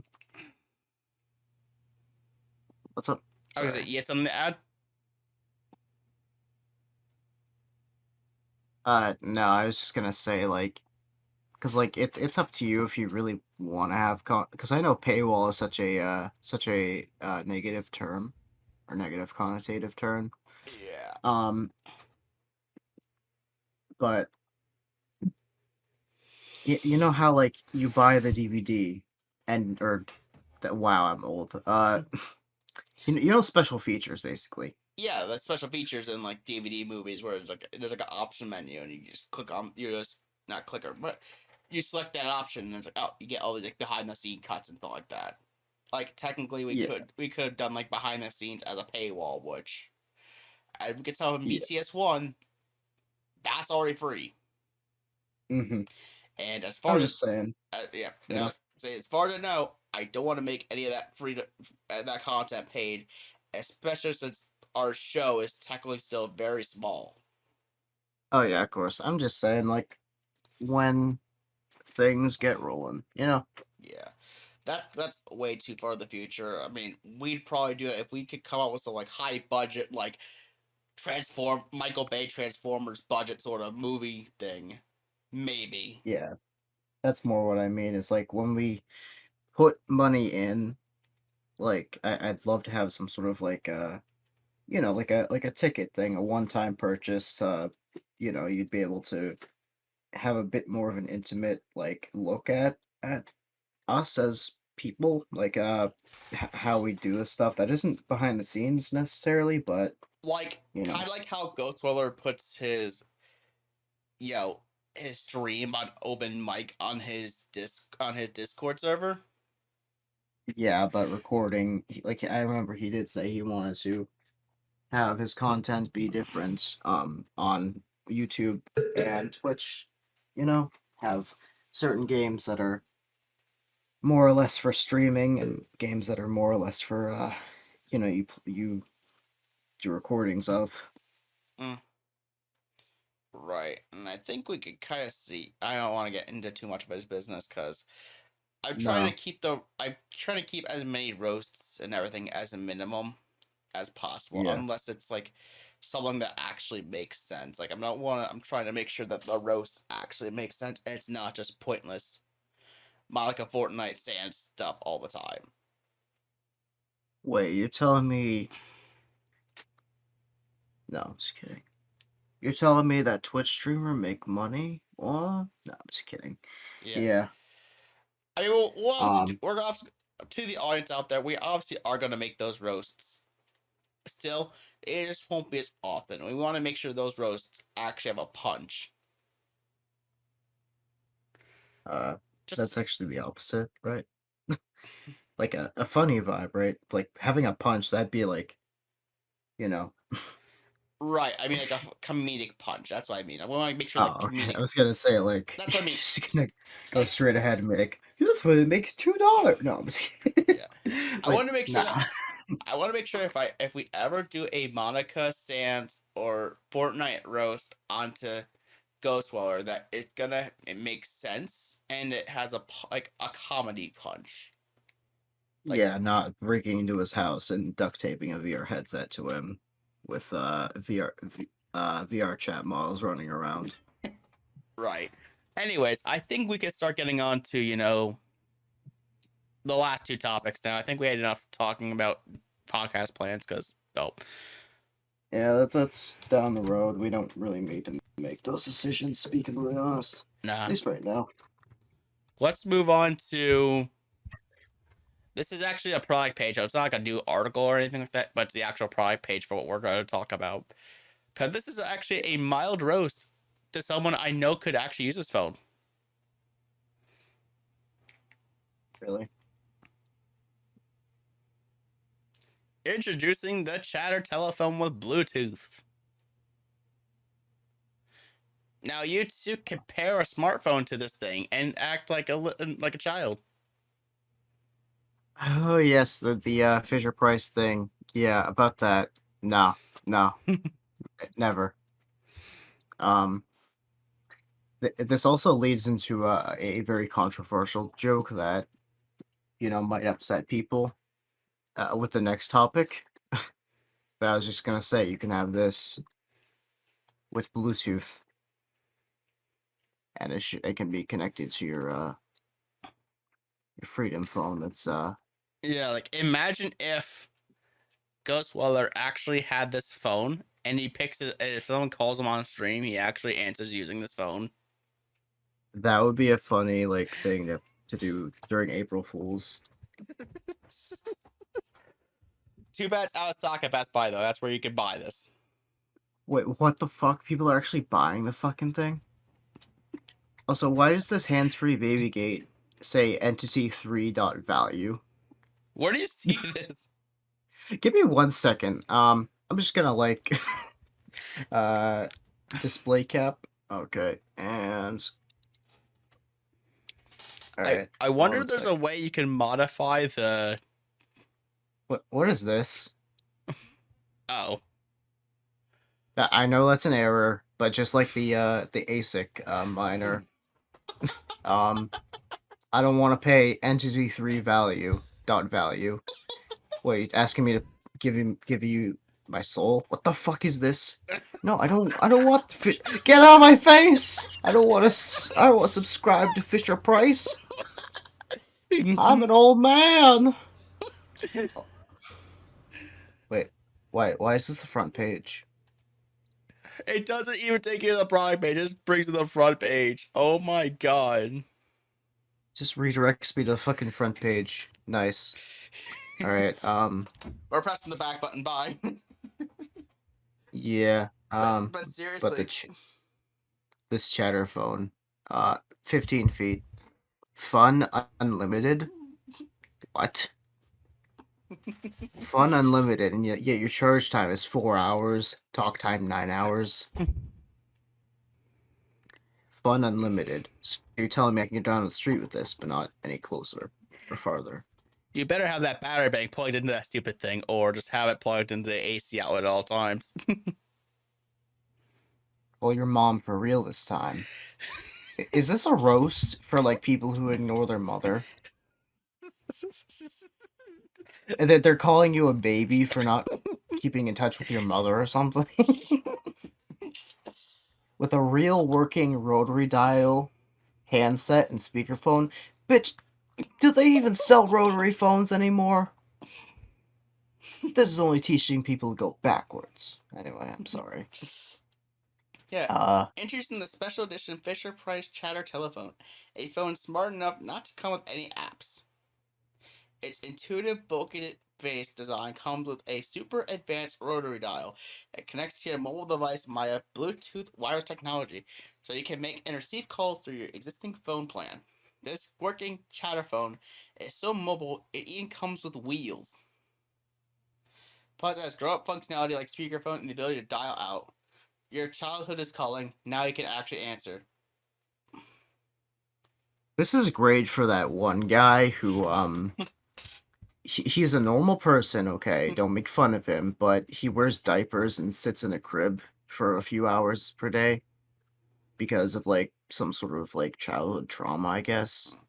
Like, don't make fun of him. That's actually a thing he has, and it's just, it's as normal as, I'd say, somebody, being, not the normal, I guess. He's a normal guy, but that's just something he does in his spare time. This is perfect for that type of guy, Like, I'm being truthful that, like, this is not a joke or a jab at that type of guy, but he might actually have a use for this. And I'm serious. I'm not even being facetious or anything. No, actually, now that I think about it, if you have someone from the 1920s and you are able to spray paint this thing, you could technically make it so you have a smartphone that's like set up in Zippo mode, tuck it in like a drawer or something like that, and then you could just have and give it to like a really old person and just have them use it as their phone. Yeah, actually, that could work too. Yeah, they should make one of these for like, that isn't like, this thing. Yeah, I'm gonna screenshot that actually, and I'm gonna like go into Paint and crop it out and make an evil image. By the way, like the crispy dog, but the crispy telephone, the crispy Fisher Price phone. Anyways, yeah, you were saying? yeah. But I think this is actually an interesting device to have. Like I think I remember I think I saw this. I'm like, wait, what? And then I see the actual thing. Like, what the? I remember thinking about this, and I saw this. I'm like, well, this is a perfect phone for someone I know that we're trying to minimize our roasts to. But yeah, this is actually a aging device. Like I said, I mostly could see this as like a phone that you would use for. Yeah, it's just a novelty thing mostly, but Certainly. But it actually has uses, like you said. You could put it in a drawer, and anybody who, um, you said like is disabled or elderly and can't get around, they could actually use it, like a different version of it that isn't like, meant as a gag. They could actually end up using it as a literal thing. Yeah, And that sounds batshit insane because it looks like a, child's toy, but if this was not a child's toy, you could literally you could literally use it as something like that, you know?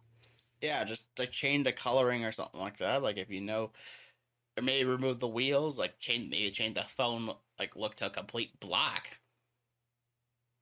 Yeah, something like that anyway. Yeah, and then just yeah, you could technically do that. Like, and all you just have to do is like maybe put a compartment in for like a smartphone that's always charging.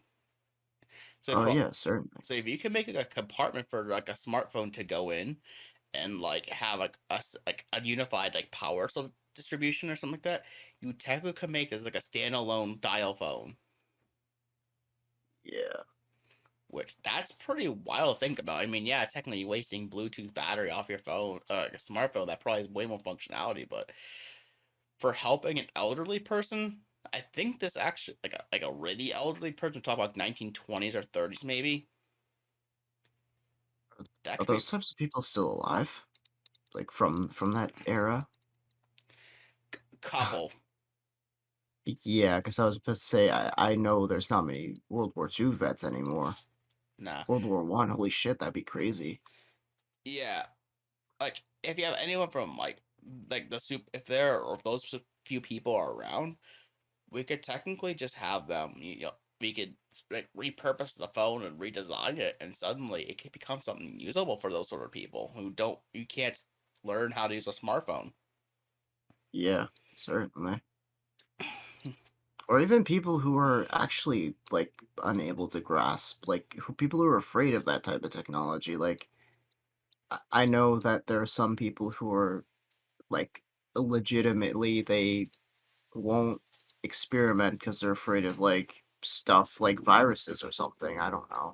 Yeah. Like stuff like that has actually made some people uh be afraid of using technology like that. So, you know, But yeah, this would be a perfect prop piece to put for to give to Ghostwire game and have him like find a good spot for it. yeah. It In a non-joking way, that would be funny for like his April Fool's stream. He'd make like a silly sort of like a joke, like stream that involves props like this. That like no, I'm not even being mean to him. I hope he doesn't take that out of context. Like I literally think that would be funny as like a joke prank sort of stream where it's supposed to be April Fools, you know? yeah. Because like Alright. I've seen people do that. They've used stupid props for the exact purpose of it being hilarious and out of like the realm of sanity because Yeah. I think of it like something like Lovecraftian in a mall. I don't know. Yeah. Alright. Alright, Alpaca. Are you ready for our final topic? Give me 1 second. My cats are fucking each other. Anyways, yeah, 1 second. Alright, while I pull this up, we need to talk about a brand new social network.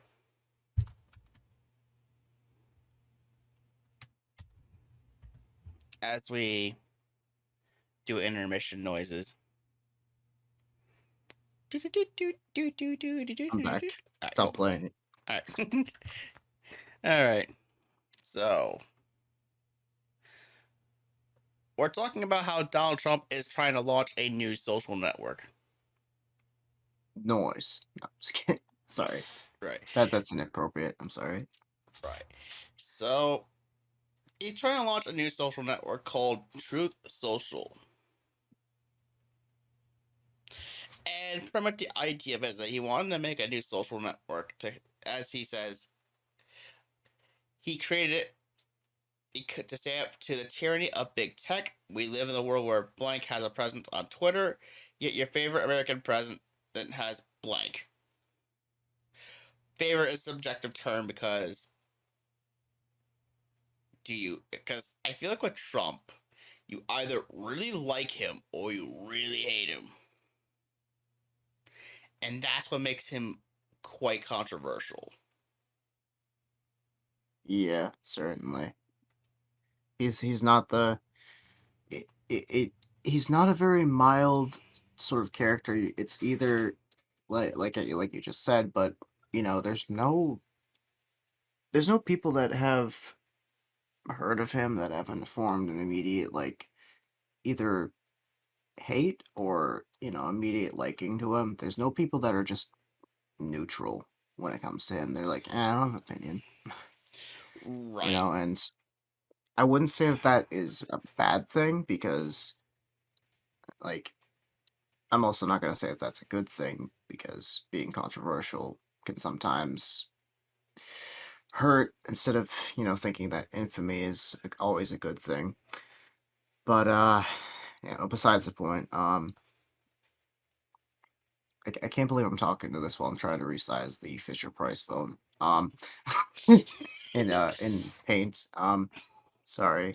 Uh, uh, so, and having somebody that's controversial and it's very scary to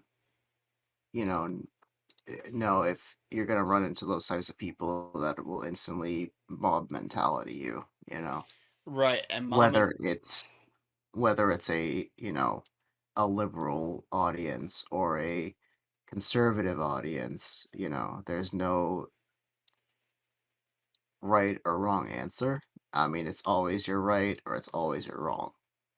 There's no middle ground, and it's quite scary. So Right, and that's something to keep in note because I feel, especially with the echo chamber of social media, that is caused because people are mostly finding people who have common beliefs. It's just only reinforcing those beliefs and not actually, promoting the idea of sharing of knowledge and opinion to then come up with a compromise. yeah, that's one of the things that has allowed me to find that sort of respect thing is like I respect people as long as they respect my opinion and my ability to form you know whatever is whatever is you know Right. it's like I'm not just gonna go out there and attack you because of that. I'm gonna if it's something I disagree on, yeah, I guess you're an idiot, but I'm not just gonna go outright and say that, that's a bit rude. You might have a reason that I just don't understand. So Yeah. it could really be anything.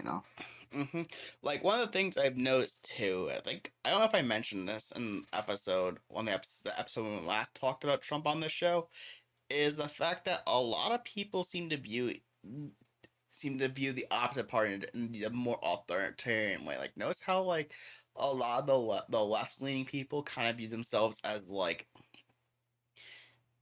you know a lot of people view themselves being the fighters of equality and the right as these conservative, not conservative, but these very authoritarian people who are just wanting to destroy people's ability to be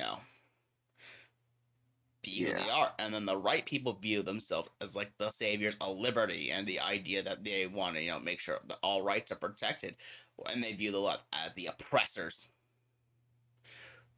who want to stifle away all freedom. Yeah, and that is, only that is very half truth sort of thing. It's not that either one is that way. It's just that we're all kind of, we're all individuals. It's not just a hive mentality on either side. But because I've noticed that is that people who are extreme in that point of view are not normal in either side. Like, no offense, but they just aren't. Yeah, And I guess they're proud of it or something. there's a lot of people who are you know that sort of way. Oh yes, technically in a perfect world, everything is not as black and white. That's Hmm. In a perfect world, everyone is not this black and white. Everyone's more centralized, but veer towards a direction. the society we're living in now is becoming one that more people are becoming more towards these extremes because the echo chambers caused by social media, and then it drifts people further apart.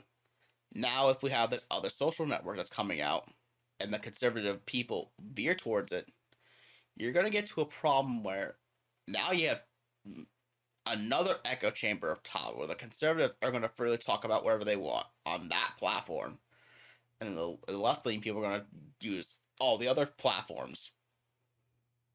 Yeah, and well, that's fine that they have their own platform to talk about it. It's just that they need to understand that, you know, you're only becoming what you hate in a sense, and you're kind of becoming the same thing that you stripped away from. I would want the what is it?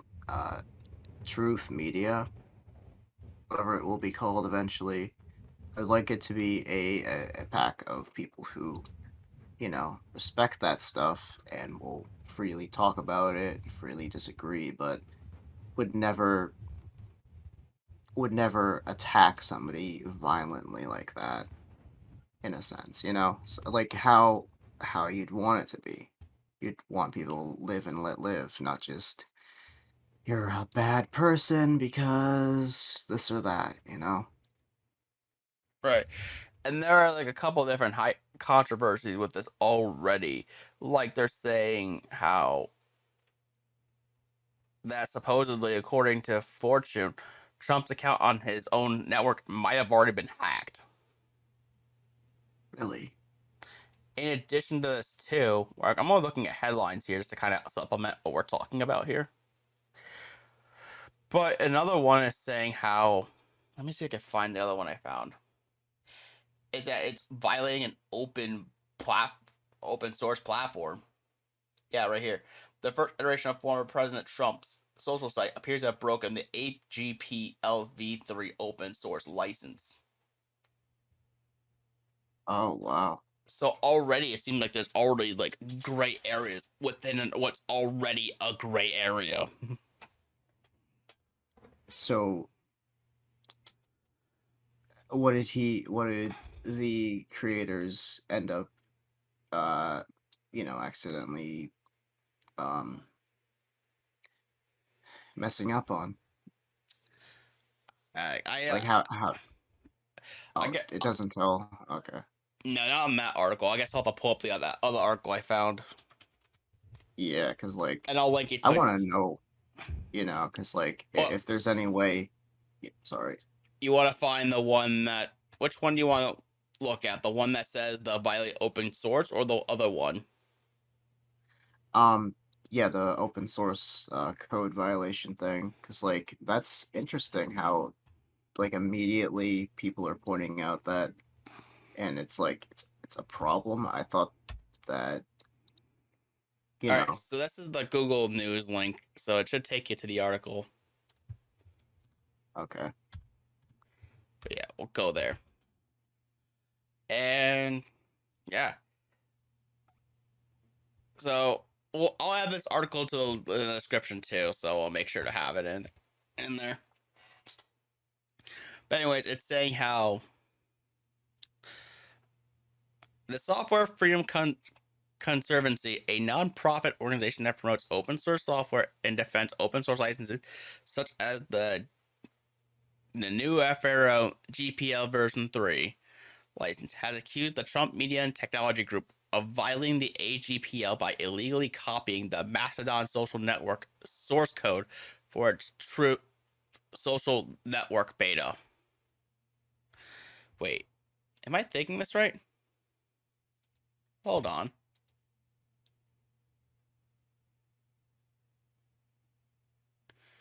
Join Mastodon.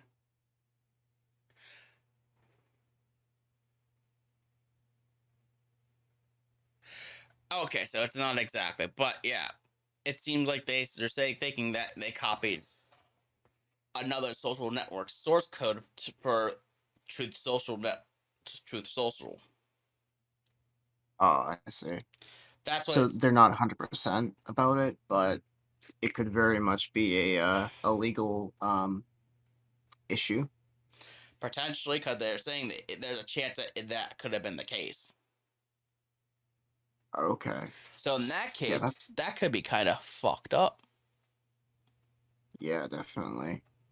And the fact that supposedly Truth Social already had Trump's account hacked. Oof. Yeah, they could have.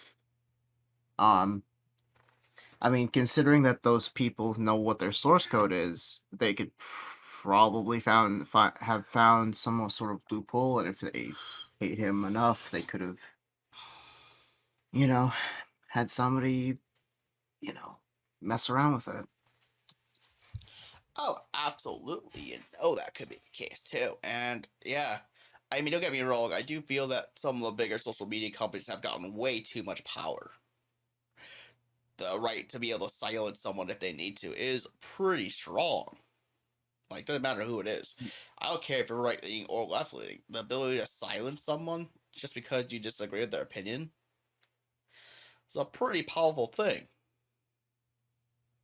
It really is, and what I'm more getting at is just the fact that, um, it's just the fact that if these people, like, if it's unconfirmed, but they did actually use the source code of someone else's project, one that's, because the idea of them already being like there's a loophole, and having the head of hacked, and whatever, um either that source code is um actually someone else's, and somebody else, that person who knows that source code could have found a loophole around it and done something heinous, or Yeah, very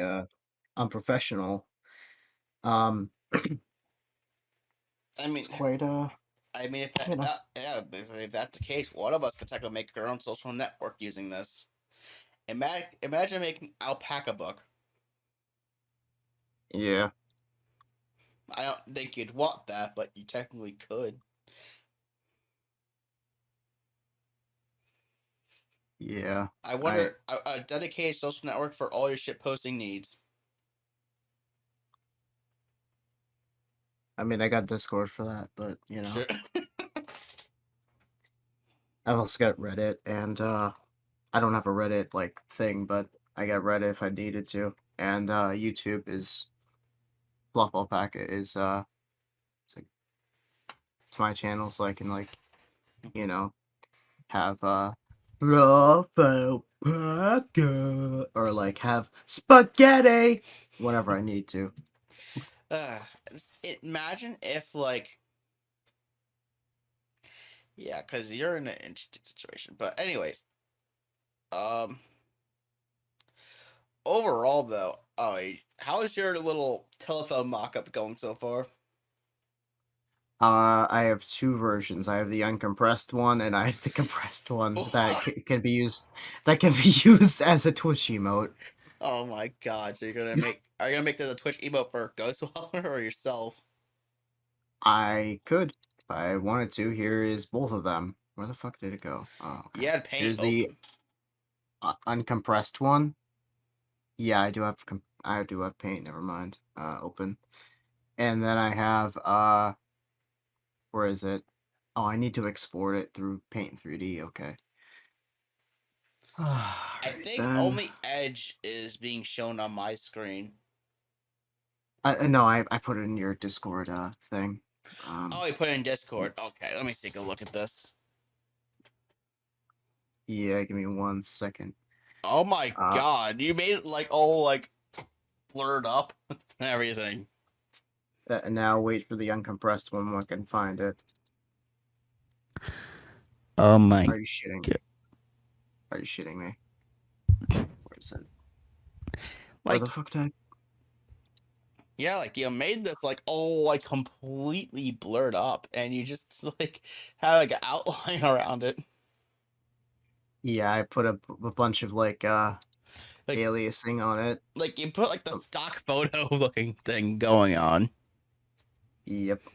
Where is it? Damn it. Can't find it. It's in this one. Yep. Alright. Then we're gonna export. You made something look like a freaking stock photo that you find off of Google. Now here's the icon for the Twitch emote. Oh my god. I'm sure he can't use it as a Twitch emote because it will violate copyright. But I'll have to like make the phone. Look less Fisher pricey. Yeah, I'll have to make it like You I'll could, pull a you could public domain. Yeah, you could probably do something like maybe change the red to a different color, or like change the rainbow effect in the middle to like all white or something like that. Or just like take a stock public domain or Creative Commons one and like draw a dick on it. That always works too. Anyways, Yeah. Do you have anything else to say about Truth Social besides the fact that that's just an interesting experiment that's going on right now? so I'm just gonna reiterate what I said. Both I have no not fence sitting, but we are only reporting stuff. We're not like We're not you know we're not typically a political channel. We just like to talk about technology and what we think of the biggest news in technology. we are not political or apolitical channel.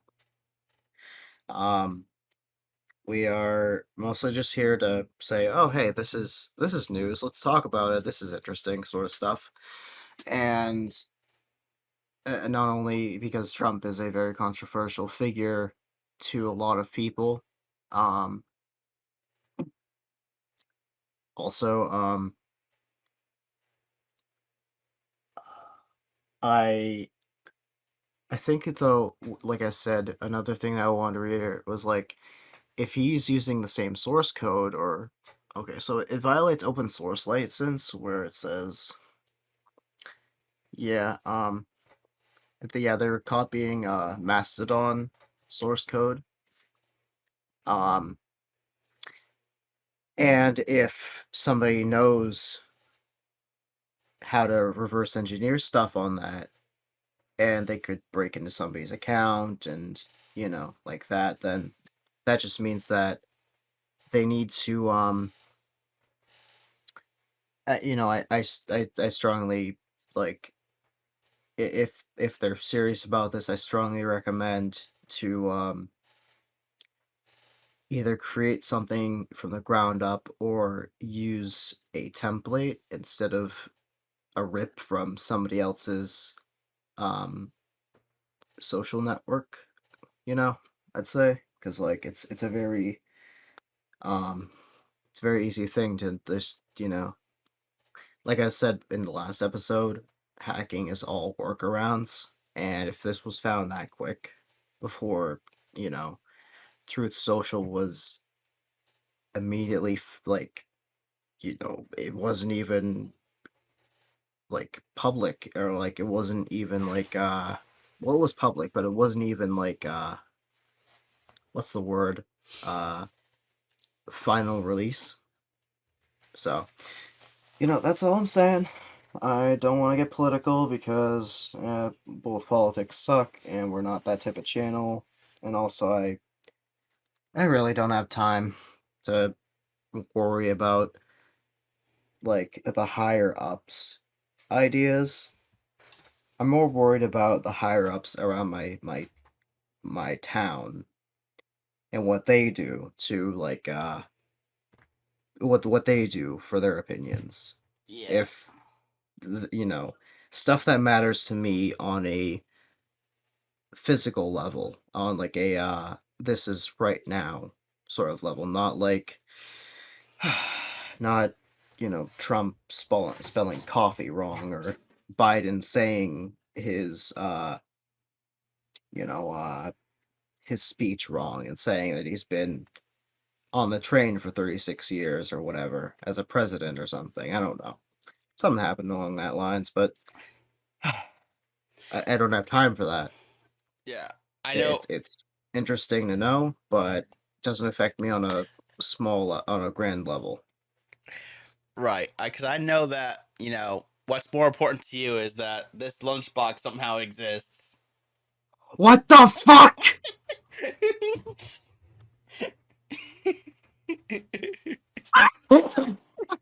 Did you fucking go on like Amazon or eBay and was like, oh hey yeah, BABYMETAL. Oh yes. Um, just tapping along and then, oh hey, BABYMETAL lunchbox. Oh my god, Alpaca would love that. Then I actually found this in the FYE in the mall, in the mall I went to today, and it actually came with No, it didn't come with anything. Close the fucking lid.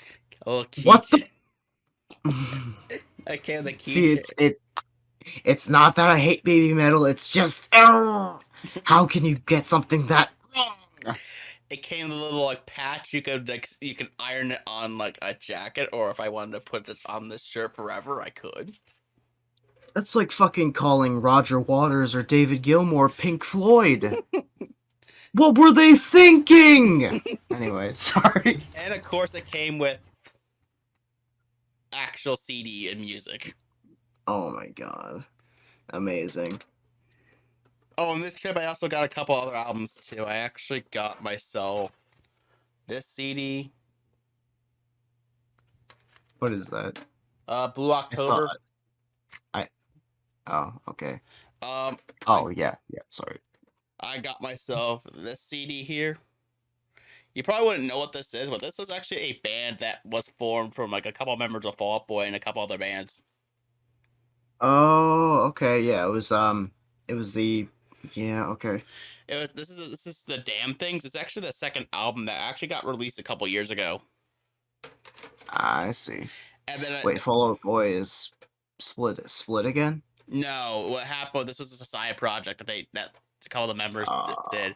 This is a side project they did a couple years ago. The last album, kind of like how Green Day has the network, and they deny that they're part of the network. I guess so. But the thing about the Damn Things though is that it doesn't have Fall Out Boy's singer, but the band itself kind of it's a rock band. It actually sounds like rock, like more classic-y rock, like classic rock. If you ever listen to it, you'll know what I mean. Yeah, not very poppy or heavy. Correct. I see. And then the last album I got from my little trip today was this album here, which I've been jamming out to on streaming for a while, but I just happened to see it was on sale. I was like, I'll grab it. Nice. This is Trivium's latest album, In the Court of a Dragon. This album is fucking amazing.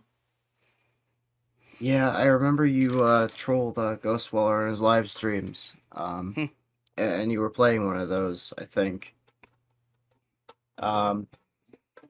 Before, Just remember that.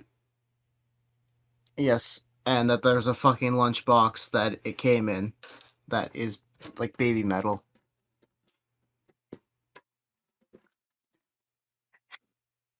I just, you told me that was a thing that existed, and I was like, what? What is that? Oh shit! It's a lunchbox. What the fuck were they thinking? There's a couple highlights in this episode that you're probably gonna make once I get this done. What the fuck were they thinking? Anyways, yeah, nice. So what you should do is, you should have the thumbnail and have half of it show BABYMETAL and have, instead of having like ghosts in the corner like you did with the last thumbnail, what you should do is you should have James Rolfe when he was like younger, and where he makes that like noise, when he's like screaming at the video game. Or actually no, but do something where it involves me going like, "What were they thinking?" and about the BABYMETAL thing, and then we mentioned the earlier topics as well. All right. throughout the thumbnail. Maybe have it like a void, like, you know, Fortnite, chapter 2, the little orb. I don't know, something like that. Right. I know a lot of work to do on that thumbnail, but anyways, Certainly. other than that I'm though, gonna- shall we end the episode? Sure. Oh yeah, you can also use the official price thing in the Well, the emote. I'm definitely going to do something with the Fisher Price thing. I don't know if it's going to be your version. I'll probably just use the website version. Oh, okay. But if you want me to use your version, I could definitely do. I could definitely see if I can make it work. Mine just reminds me of Kirby, honestly. Right. Anyways, I can already hear boop ba-doo, boop boop boop boop ba-doo. Like, you know. What? Did you say bye? try reference Oh, Kirby's. oh, okay, yeah. I was about to say, like, I was like, wait, did your mic, like, I don't know. Anyways, I make you look creepy, but anyways, our comment of the day is none because we never get any comments from any of our viewers. We'd love to get comments and talk about things. Our topics or anything. Yeah. So that's all to say on that. But other than that, guys, if you like what you saw today, please like, comment, and subscribe. Also, check out our Discord server, which is linked down below in our link tree. I'm your host, Hydrowave99. And FluufAlpaca. No, that it was supposed to be and you know and F Ghost Roller, but it was like and fuck Alpaca. No. Actually, you know Anyways, what? That's been a traditional thing. At this point, you might as well just keep doing it. It's like, and fuck Ghost Roller. Just kidding. It's Alpaca. Yep. That's how you should do it for that point. Anyways. And thanks, Ghost Roller, for everything you've done so far for us and everything. And I'm sorry. I'm blah blah blah blah blah. Exactly. Yeah, and Ghost Roller is somewhere in spirit with us. Just one with the middle fingers. Just kidding. Anyways. Yep. He has the happy birthday. Fuck you. Happy birthday. Fuck you. anyways, I'm Hydrowave99. And I'm FluufAlpaca. And we'll see you all next time. Bye, everyone. Bye, everyone. He's really